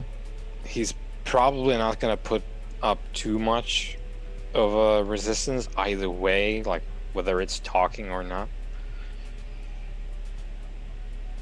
Yeah. We could probably be even more direct. He's probably not going to remember anything in the morning. I like to think Adrian gives like a bit of a wink as he says that. Ding! Maybe he'll forget what happened. And then Seth's like, "What? Sorry, where are we?" Yeah, we'll just let the drugs do the work here. But So approach him, figure out if it's him or if there's someone he reports to. All right. So what's the plan, guys? Yeah, I think we're gonna approach him and try to suss out what he is. Okay, so are you just like walking towards the table he's sat at? Like I say, he's lying back in this this leather settee. Yeah, there aren't any other this isn't like a large VIP room with like a lot of other people, is there? No. Like as in like other VIPs, yeah. No. Okay. So you walk. Yeah. You guys walk up and he's like, "Hey, I don't remember inviting you guys in here." He's like, "Still, live and let live. That's my motto. Sit down, have a drink." And he just raises his glass and he carries on chugging his champagne. Sure, I sit down and I kind of weakly move a glass towards my mouth as if I took a sip, but obviously I just sit it down. Right? I'll hold up a hand and say driver. He's like, "Hey, don't drink and drive, right?" Yeah, man. At which point, one of the young women around is like, Hey, isn't that fighter guy? Yeah, I know you. I look at Seth and go, him? No. What are you talking she's about? like literally, her gaze is like locked on you, and she's like, "Yeah, I'm sure I've seen you on the TV." Yep. Well, you got me. At which point the aged rocker laughs and he's like, "Hey, so how are you finding the Enigma?" Yeah. It's real great. I like what you've done with the place. Yeah, it was all a bit. I mean, previously it was all a bit new agey for me. I wanted a bit more of a funky kind of a vibe to the place. A bit more old school. Yeah, it cost me a pretty penny to redo this place out, but money well spent. And well, I would say, what's the point in having money if you can't use it to do what you want and what you love, right? Yeah. I mean, yeah, the last owner, yeah, he disappeared quite suddenly. I heard about that. See, I'd asked my guys to keep an eye out for places that I could purchase in this area. And well, when this place came up on the map, I mean, I didn't speak to the legal people. That's not my bag. But when this place came up, I snapped it up. But yeah, I'd heard the previous guy had disappeared. But wow, bad times for him. Lucky for me, right? Yeah. You put good vibes out into the universe, man. That's can. what happens. Good stuff happens to you. Yeah, and the money probably helps, right? You're not wrong, my friend. You're not wrong. Some more drinks. The royalties keep rolling in. He's like, hey, well, what can I say? It's like when you've had a career like myself, it's one of the benefits. I had to work damn hard to get where I am today, so I figure I deserve it. Why the hell not? And well, as I'm fond of saying nowadays, well, it's only money, isn't it? I mean, if you can't use it to help people and to get what you want, well, what's the point in having it? Yeah. So I just kind of like make eye contact with him, and I'm like, so do you have any blood? I just literally like, you got any blood? Yeah. Or have you had any blood? It's like, hey man, what's that? Some kind of new street slang for cocaine or something? I can't keep track of all these crazy words that the kids are coming up with nowadays. He's like, oh, I've got a little bit of blow, a little bit of this and that.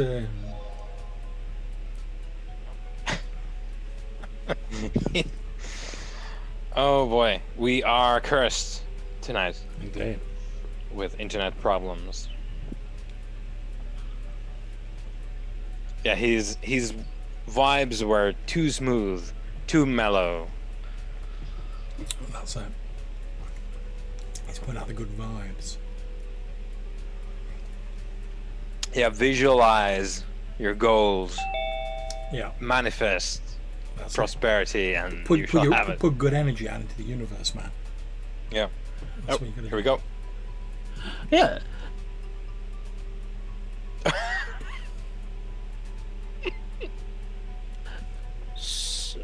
I don't keeps like restarting every now and again. Like I don't know if it's the app or like But yeah, the Age of Rock is basically like, hey, what's blood? Is it like slang for? I've got plenty of drugs, but I'm not familiar with that slang. Alright. He's like, hey guys, I'm not the police. If you need a little bit of something while you're here, and he gestures around to like the various like little baggies and little foil wraps on the table. He's like, have yourselves, guys. Okay. I gotta take it. I gotta take it a bit Just... easy at my age. You know what I mean? But hey, back in the day, you couldn't stop me from hoovering up this whole thing. Yeah. Never mind. Just forget about it. I say, and looking at on his eyes as I say forget. Yeah, that's fine. Yeah, He's so like, do you hey, have so any... his face goes blank for a minute, and he goes, hey, so I gather you're some sort of big time prize fighter or something, if what this fine young lady here says is true.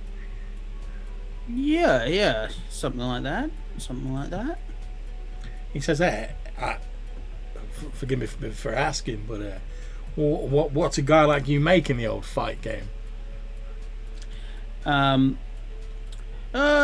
It's kind of bad if you're just like the average Joe fighter, but once you climb to the top, yeah, you start to earn like a decent amount, enough to be considered upper class, almost. Not as much as a boxer, but Well, again, if you don't mind me asking, but I've always believed you should be straightforward with people. If you can't say what you mean, you can't mean what you say. Am I right? Well, what are you doing with all this money you've got? What are you putting it into? You like investing or you're partying? What? yeah, partying, I guess. He says, "Yeah, I understand. I used to be like that a lot back in the day, and then I discovered there's a far better way to use my money." He says, "What I like to do now is like I think maybe as you get a bit older, like myself, you want to start putting a little bit back into the community. Trying to help people out. Investing in local stock business. Yeah, stuff like that." He says. He says, he says, "Look, guys, I'm not here to tell you what to do with your lives. That's your business. But for me, finding my faith as I got older has been really helpful to me in like the later stages of my career. And but my church, we believe that you should take a portion of your money and you should put it back into the local community. Help people out. Make a positive impact. Put some more of those good vibes out there."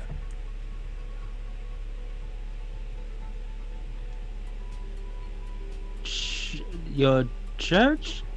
Yeah, I know what you're thinking. Crazy, like a happening guy like me getting involved with religion at my age. But well, as I found, as I'm getting a bit older, your thoughts turn to what sort of legacy you're going to leave behind when you're gone. And wow, don't get me wrong, I enjoyed all the partying and all the fun times I had. But well, I thought, well, aside from like a few records and a few albums, is anyone best-selling albums? Is anyone going to remember me when I'm gone? But and I found myself thinking, well, no, I've not really got any close family. I've not really got any nearest and dearest. There's going to be nothing left behind but a few albums, and well, I wanted to leave a bit more behind, and that's when I found my faith, and through that started putting a little bit back into the community. I think it's important. Yeah, you absolutely. You seem very very faithful. I say, try not to look at all the like woman that he's got in like drunk hair and all the drugs that are left lying around. He sort of he obviously picks up when you're looking around, and he's like, "Hey, having faith doesn't mean you can't have a little bit of fun. Am I right?"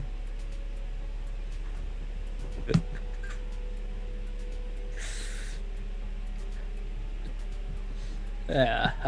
He's like, I remember I said the very same thing to Lemmy back in the day.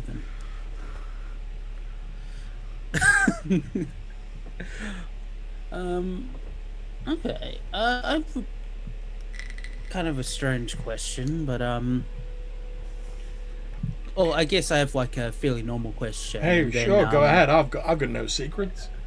Then yeah. So, have you seen any local, like, I don't know, drug dealers operating in and around your club now? He says, "Oh yeah, man. Now you mention it, we did have a little trouble with some like local people when we first moved in, but my manager sent them on their way, and well, we've not had any trouble since. Obviously, I reported the whole thing to the police. You got to keep things official. I mean, we're just starting out. And he sort of looks a bit more earnest, and he leans forward and he said, 'Hey, look, I mean, this is I know this place. What did it used to be called? The Astral Club or some bullshit like that. Eh, that doesn't matter anyway. I know this place had a pretty shady reputation in the local area, and I'm looking on this as a sort of rebirth. We want to create a positive vibes in this place. We want this to be a good place for people to come to. So got to keep it all official. Make sure we get none of that nasty. Now, I don't mind any gestures at the paraphernalia on the table. Hey man, I don't mind people partying and doing whatever they want, but we can't have that sort of thing just flagrantly going on outside the club. It's an image thing. I'm sure as someone who's like in the biz yourself, you'd understand. Yeah, I believe the previous club was called Mr. Supernova's Disco Emporium. So he's like, that's a fucking terrible name. Your manager. Yeah. No wonder this place fucking closed down. Yeah. So your manager dealt with the drug problem. That's pretty resourceful. Yeah, that's right. He's my go-to guy. He gets things done. I didn't ask for the details. I mean, he might have hired some local people. Hell, I don't know. It's not my business to know. But he dealt with it. Like I say, I reported. We had it all reported to the local police. Keep it all above board. We told them about the people we'd seen. And said we wanted to try and cooperate with the police and the law enforcement any way we can. I mean, I know that people who go in for the sort of music that I'm involved in, we get a bit of a bad reputation. But hey, I want this place to be a safe place for people to come and party and enjoy themselves. Okay, so your manager sounds quite competent. Like I say, is my go-to guy. Yeah. Are they around? He says, are they around? He says, yeah. I think he's about somewhere. I've not seen Stephen for a couple of hours, but I'm sure he's around. So he'd probably be in the office. Looking at all the figures and such like. He's a real numbers guy.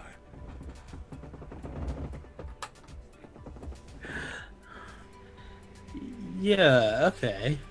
I kind of look to like Seth and like. Yeah, Is he a bit of a night? No, sorry. No, you go. No, I enjoy my numbers as well. He's a crazy man, crazy. Yeah, it's an art, truly. Craft. That's what I've tried to tell Stephen. Look, everyone's got their own thing that makes them shine, and I said, hey, I'm the face of this place. I've got the reputation and the talent, but you've got a talent for numbers. You're my guy. That's what I said to him. Yeah, there might be some numbers we would like to talk to him about. Oh, well, hey, if it's business, you need to speak to Stephen. He's the guy who would have a handle on all that. Like I say, I mean, between this and the 5 other clubs I own through London, it's a pretty full-time thing, just like being the face of this. I don't know how he manages to keep up with all the numbers. I know he's got people for that sort of thing, but hey, the man's a wizard. What can I say?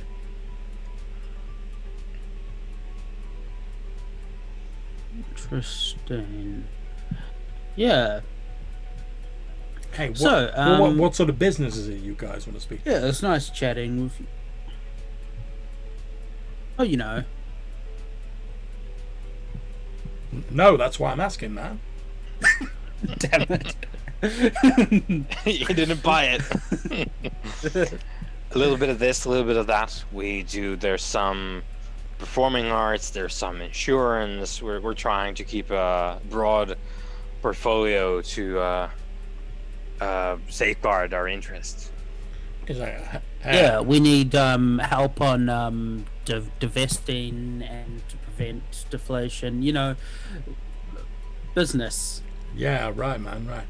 I tell you what I do, honestly. He reaches inside his leather jacket, pulls out like one of those little flip mobile phones. Mm-hmm. So flips it down, like gets on the phone and he's like, Hey, Stephen, baby. Hey, yeah. How's it going? You still in the business, right? Yeah, man. Yeah. No, everything's going great. Yeah. No problems. Yeah. Everything's fine. Hey, I've got a couple. Sorry, what was your guys' names?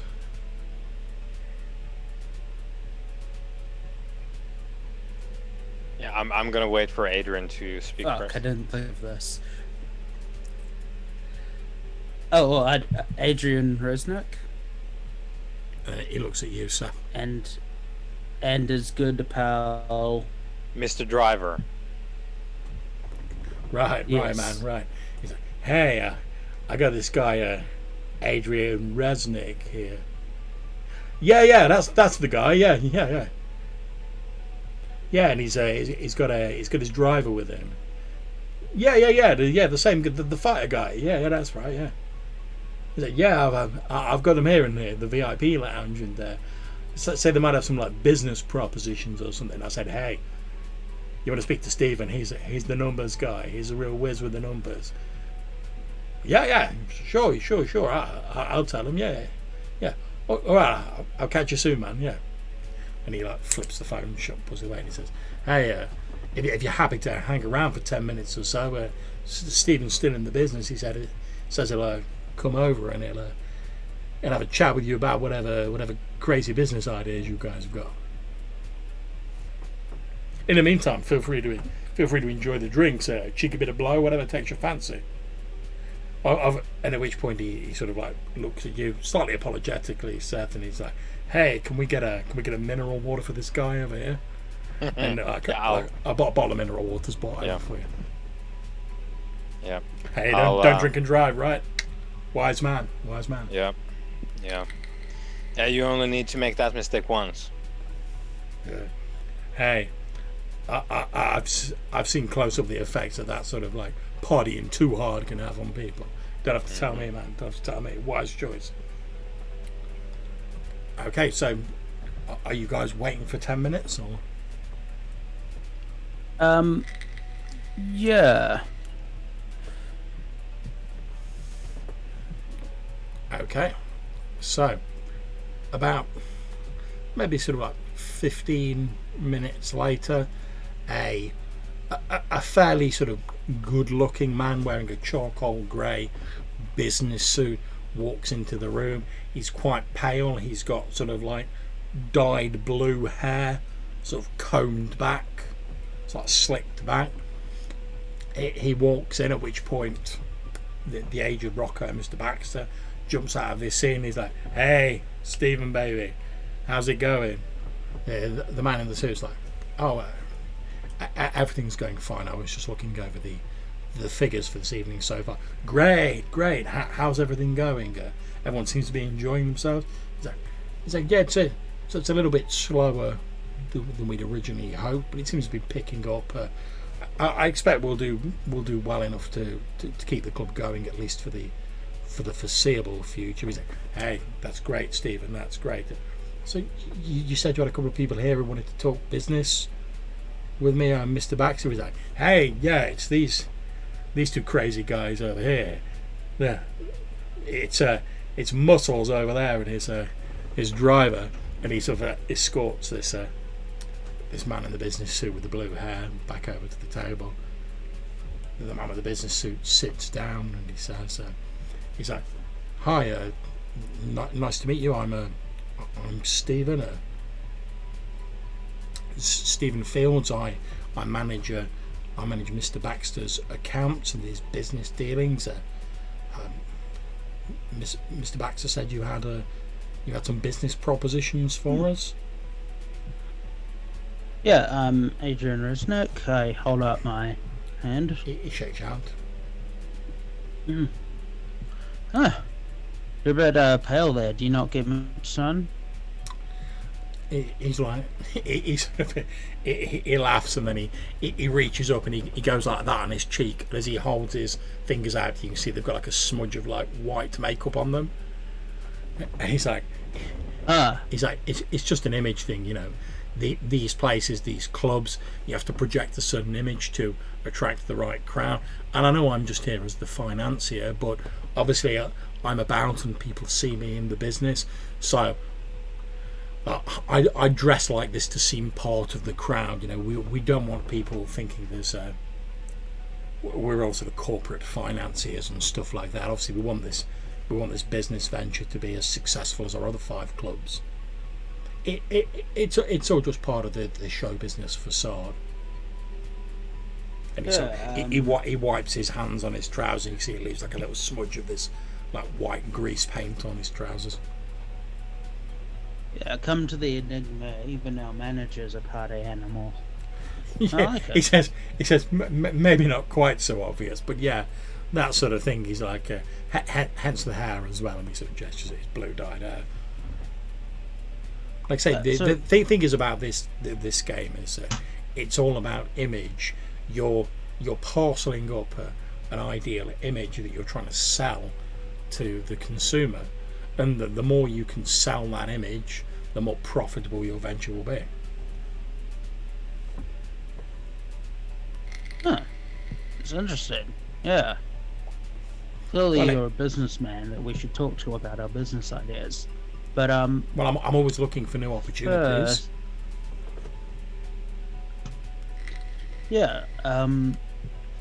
First, we were just told that you found out you found a solution to dealing with some local dealers. Oh yes.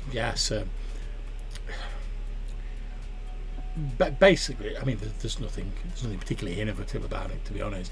Basically, I, in addition to taking on much of the security staff from the previous ownership of the club, after vetting them for employee suitability, obviously, I hired on a number of additional people to keep a watch on the area and make sure there were no unsavoury characters about, that sort of thing. And we're also working closely with the local law enforcement to report any incidents, make sure there's regular patrols. You know, it's all above board. It's nothing innovative. It's just and he leans close and he says, "Look, I don't wish to speak ill of the former owners, but their security presence was pretty lax. I mean, don't get me wrong, they had a decent security team. Mr. Barrett's team, they were great for looking after the actual premises, but the previous owner didn't really think big enough. He didn't think much beyond making sure there was enough security in the building. Whereas by expanding the team, I've been able to make sure that we also look after the immediate surroundings. After all, I mean, I don't know if you heard, but a couple of months ago, there was those killings, wasn't there, in the subway. Given all of that, it's a fairly risky venture opening up a new business in this area, but it's my belief that by opening up a business like this, if once we start making enough money, we can help to put back into the borough and create more of a sort of positive influence here. But in order to do that, you know, we have to be making money. The club has to be popular enough, and the best way, I believe, to do that is to make sure that people know it's a safe place to come. They don't have to worry about being menaced by unsavoury types when they leave. It's just the way I like to run things. At which point he leans over to the aged rocker, Mr. Baxter. He's like, "Hey, Alfred, can I get one of those? Mineral waters as well?" And he's like, "Sure." And he shouts over and he's like, "Hey, another bottle of mineral water for Stephen over here." And a bottle of mineral water's brought over. He pours himself out a glass. And he's like, "Never drink the booze when I'm working." Huh. Yeah, that's good advice. I have a bit of an odd. So you hired more people for the security staff? More of. Well, that's right. Yeah, I've doubled the number of security staff, and as you can see, any like points and indicators on some of the security cameras around. I've also upgraded the internal security. basically, if we get any troublemakers here, and there's more cameras on the outside of the building, I want to be able to provide as much details as we can to the police, so that we can make sure any matters are dealt with as efficiently as possible with a minimal of fuss. We don't want any bad publicity or bad press impacting on this new business venture. Okay. Yeah, did you perhaps hire from Carlton Security? No. I brought in my own people. We brought in some people from some of our other clubs, and obviously we put out adverts through various employment agencies, and of course we made sure that all people had got the appropriate security qualifications. We vetted them all, we interviewed them, the standard procedure for taking on new staff in a business like this. Okay. Interesting. This might be an odd question. Please forgive me, but if any of your security staff reported any weird, unusual types or incidents, he laughs a bit. I happen to know of. He says, "You have seen the people on the dance floor, right?" Oh yeah. I suppose I kind of meant like outside. I heard I happen to know someone who was assaulted on the outer premises here recently. Oh, I'm sorry. I'm sure it was sorry just to hear that. coincidence, but no, I can't think of anything particularly strange that's occurred. Like I say, a few sort of unsavoury type, minor dealers, stuff like that. You always get them around clubs, but the increased security presence appears to have largely dealt with that. And given that we've got sort of cameras covering most of the alleyways adjoining the building, I think it's probably just easier for them to move on, to be perfectly honest. Interesting. Very interesting.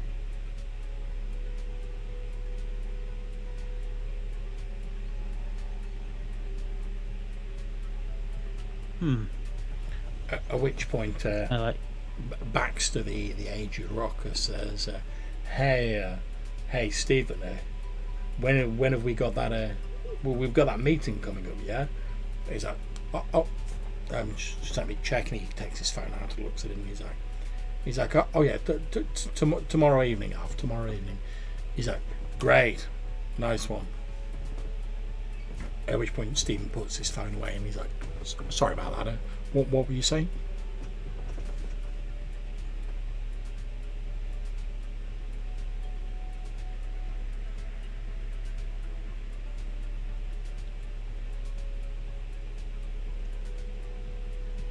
Oh, I think we're in the limbo again. Yeah, I'm basically cutting out. Yeah.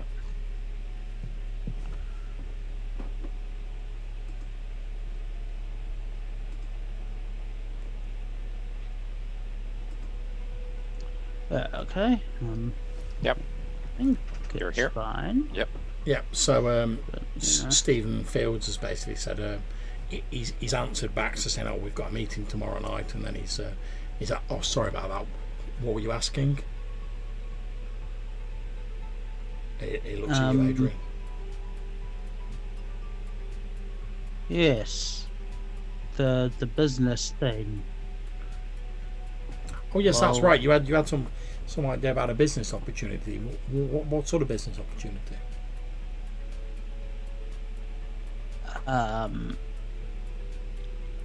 Driver, you You've got the will details. explain it best. I saw that bus coming. At which point Baxter's like, "Hey man, you get your driver to arrange your business meetings? Crazy, man, crazy." He's more than just a driver. He's a chauffeur. He's like, "Hey man, whatever works, guy, whatever works." So there is, I think, we think rather, given your new sort of target demographic over here, Yes. we think there's an overlap in the sort of audience that Mr. Resnick has and your clientele over Okay. here. And we could probably engage in cross promotion and arranged appearances, signings, depending on what kind of gear we want to set up. Maybe we can do some, I don't know, live stuff around here. Yeah, basically, we think we are fishing in the same waters for a lot of the time.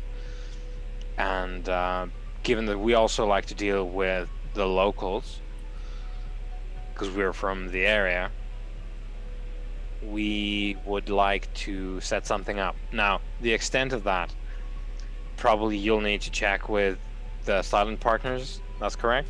Because if you're you've got the Excel sheets, but someone else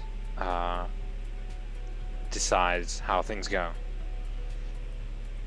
He says, well, yes, I can certainly approach the investors with the ideas, but they're pretty good about following my recommendations.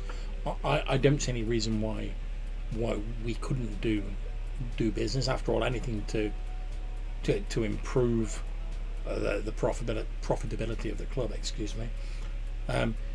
We're only planning to do the functions like this. Obviously, this is a special occasion because it's the opening. We're normally planning to do them on Saturday evenings. It's our plan, again, as part of promoting a good image for the club. We're planning to make the space available when it's not being used for the evening dues for various charitable institutions and other such like. Obviously, they'll have to pay a token fee to use the space, but we're hoping that if the club is successful enough, we can keep the cost of that down to a minimum. Like I say, the main point of allowing such agencies to use the space is for the good publicity and to foster links between ourselves, local businesses, charities, etc. I'm sure you understand. Yeah. We do our bit for charity as well, and given that you've mentioned it multiple times here, I think we're definitely pulling in the same direction, and it makes all the sense in the world to, well, join forces to whatever extent is comfortable. Well, how does this sound? As I say, I'll take your proposal to the investors, but I certainly don't see any reason why they disagree. How about you go away, put together your proposal officially, written form, etc. Come back. How long will you need to put your proposal together? Roughly speaking. Well, what sort of board are we talking about here? Are you taking it up with, and I'll put up the air quotes, are you taking it up with corporate, or are we talking your 3 investors? Well, there are a number of investors. I'm sure you can appreciate that an enterprise like this costs a significant amount of money. There are a number of investors in our various enterprises. Like I say, this and our 5 other clubs, various subsidiary interests of Mr. Baxter and his investments, and of course one of the largest investors is the church that Mr. Baxter belongs to, which is something that we've been looking to maybe have in the back pocket, so to say, and excuse the mercenary nature, but there's quite the leap from the ring to the cross, if you know what I mean. Yeah, quite, yeah. And there's no need to apologise. I more than understand the necessity to keep things business-like. So, given all the givens, let's say Saturday, was it? Yeah, that's what I'm planning on holding the evening functions, yeah. Yeah. How about we come around Saturday and we'll have a sit down, maybe with some of the people with the signatures to put down on paper? Well, what I'd suggest is if you can get your proposal together for Friday and deliver it to me, I can then make copies of it available to the investors. Then I'm sure they will wish to arrange a meeting, but obviously they won't want to have an in-person meeting without having first seen the broad strokes of the proposal. I'm sure you can understand they're all very busy people. Of course.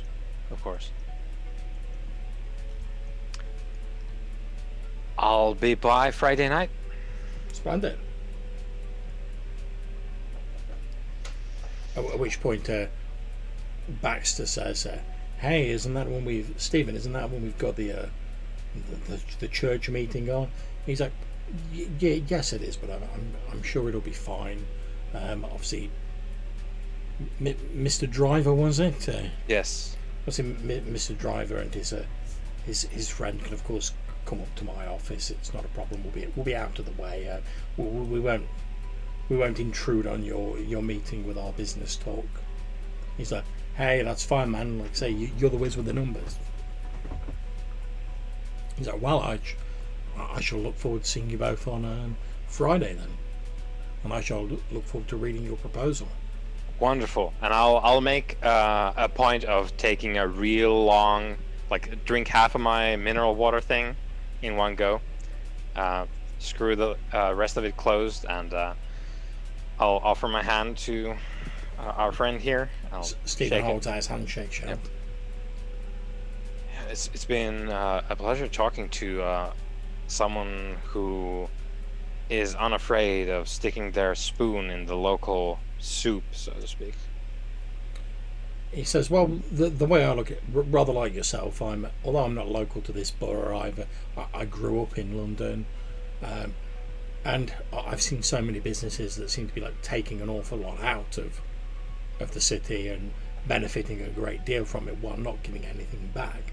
And I appreciate everyone's got to make money to live. Of course, business is business, but I don't see why you can't run a business, and if it's successful enough, put a little bit back in and help people out."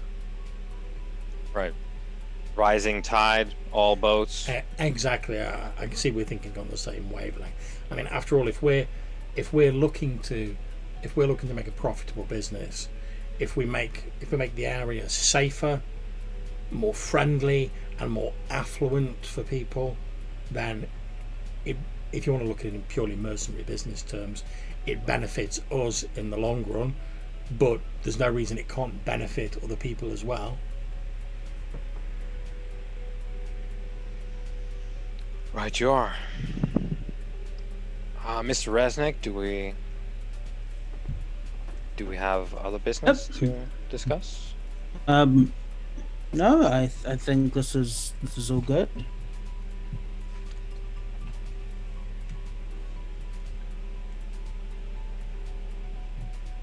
Good. I think we're all set.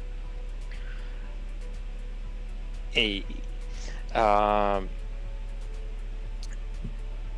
pleasure. I'll turn to our rocker friend, and if he still has an entourage somewhere in the back being coked out their minds, I'll give them all nods. We'll find our own way out. We'll peruse the dance floor. As you're doing that, the aged rocker sort of leans back to his entourage of women, and he says, "Hey, why don't a couple of you show our friends here out of the club?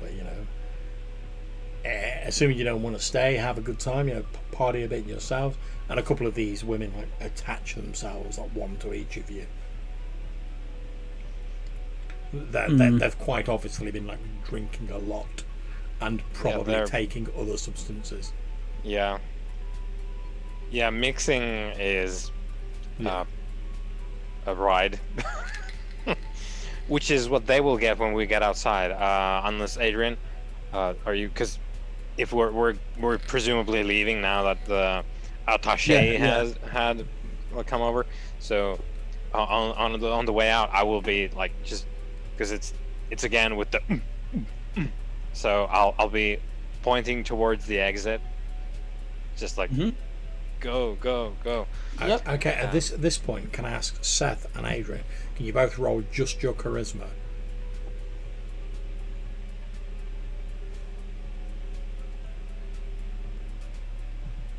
One success.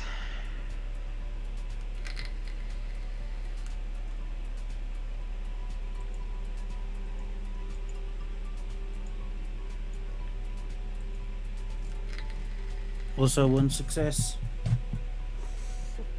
Okay, so as you're sort of like heading out to the club with these like two women hanging on your arms, one of them says like, "Hey, don't you guys want to stay and have a few more drinks? You know, enjoy yourselves."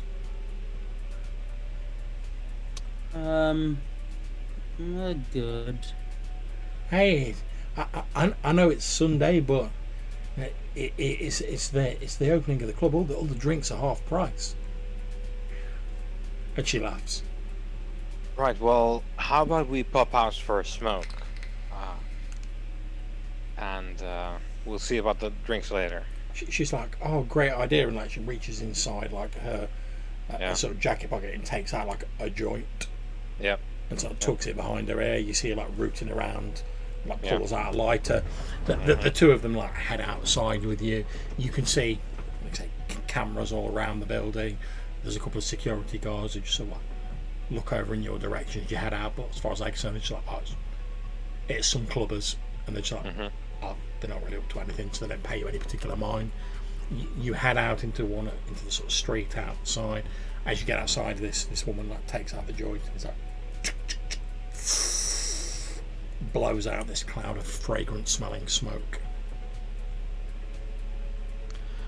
Adrian, do you want to try and see if they've been subjected to you know what? If they pick up on any of the key words, for example? Yeah. Why don't you try that?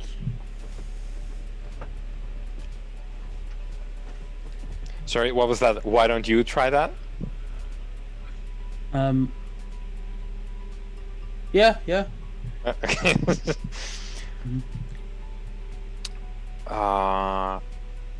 So, ladies, hello, Mr. Driver. You might have heard back there. One of them sort of laughs slightly drunken and is like, "Oh, that's funny, right? Because your name's Driver, and you're his driver." And she laughs. Yeah, and that's how they did it back in the day as well. If you had the name Smith, that's what you did. She sort of like looks exaggeratedly like thoughtful, and he's like, right, yeah.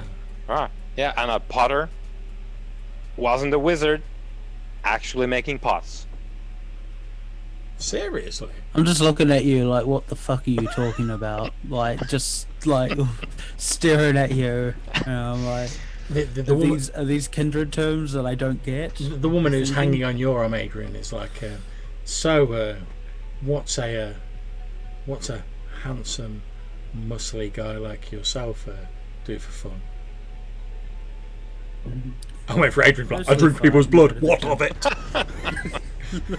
I crush people and I break people and their minds, and then I make them forget. Walking masquerade violation there. Like you ask one question, it's like, okay, fine, I drink blood. I admit. She asks, and you're like, "I'm not a vampire," and she's like, "I didn't say that." Good, because I'm not. But yeah, she said so. What's like a muscly, handsome guy like you do for fun? No. Usually fight people and go to the gym. She's like, oh, well, I'm sure I can think of something more entertaining for us to get up to. And she's like, basically like rubbing herself up against you fairly provocatively, without going into too much details. I understand. What does she want? Does she want to fight me? Um, She sort of looks down and seems a little bit confused by your lack of physical response, shall we say? Curse my vampiric nature. Yeah, there are two of them. As the other one is just talking with Seth, right? Yeah, she's just like looking at. Oh, really? They used to make pots. Like obviously, like absolutely hammered, but trying to pay attention to what he's saying. Yeah, whereas stoned, the other one's like, oh, here's like a famous like muscly guy who potentially, if he's famous, he's probably well off. You know. Okay, I will try to stand. So like because there are cameras around here, right? Yeah. Yeah, I'll try to stand so like a camera wouldn't be able to see, and I like lean in like I'm about to like kiss her, and I actually like drink some blood from her neck. That's fine. She obviously goes under the effects of the kiss. She's she sort of sighs loudly. A friend looks briefly over but sees you and like assumes you're sort of like nuzzling her neck, so she doesn't really say anything. At which point I'm going to ask you, Seth, would you mind looking up the effects of drinking like drug and alcohol filled blood for me? Yeah. Gosh darn it.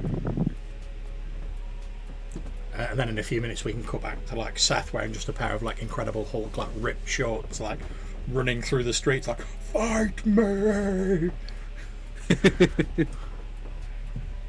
Okay, so Tainted Blood is what the one of the less successful songs for the New Romantics. Yeah. So by and large, drugs have a reduced effect, obviously. Use these values as baseline for mortal incapacitations and the ceiling for vampire binges. So this is the absolute max, what I'm about to read off. In most cases, these effects last for a scene or two, depending on the nature of the drug and the amount imbibed. So alcohol, you lower your dexterity and intelligence dice pool by 1. And if they have, if they've been smoking blunts, it's altered perception, 1 die reduction to wits pools, difficulty to resist frenzy decreases by 1 because you're mellow. Yeah. And if they've been doing harder shit, then I can read those as well. No, that's fine. We'll stick with that. Okay, so as you drink this blood, you're feeling a bit buzzed, but also a bit sort of mellow and a bit chilled out. Obviously, that's tipsy. They've had a lot of weed, so yeah, you're feeling a little bit tipsy, a little bit sort of hazy and fuzzy around the edges. So you're feeling quite merry. We weren't really going to like hard like stat modifiers. It's just like a role play thing. But yeah, you're feeling like quite buzzed, quite merry. You know, everything seems great. Yeah, I kind of like pull back from her, and if she's like under the effects of the like, she's probably gonna be like disorientated. Yeah, she's like, oh. Right. Yeah, looks like your friends, had way too much to drink. Why don't I call them like an Uber? The woman who's sort of like swooning a little bit is like, hey, why don't we go back to your place?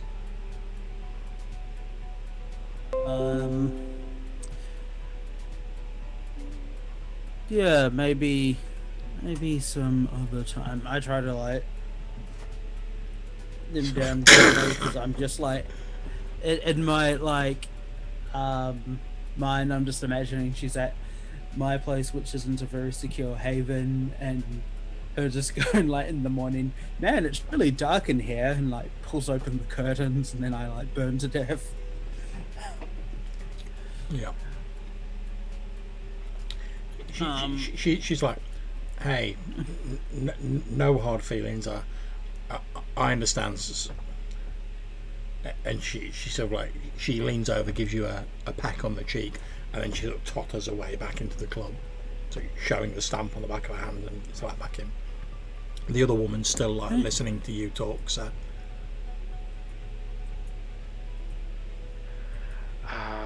Yeah, I think eventually, if Adrian's sort of like standing around,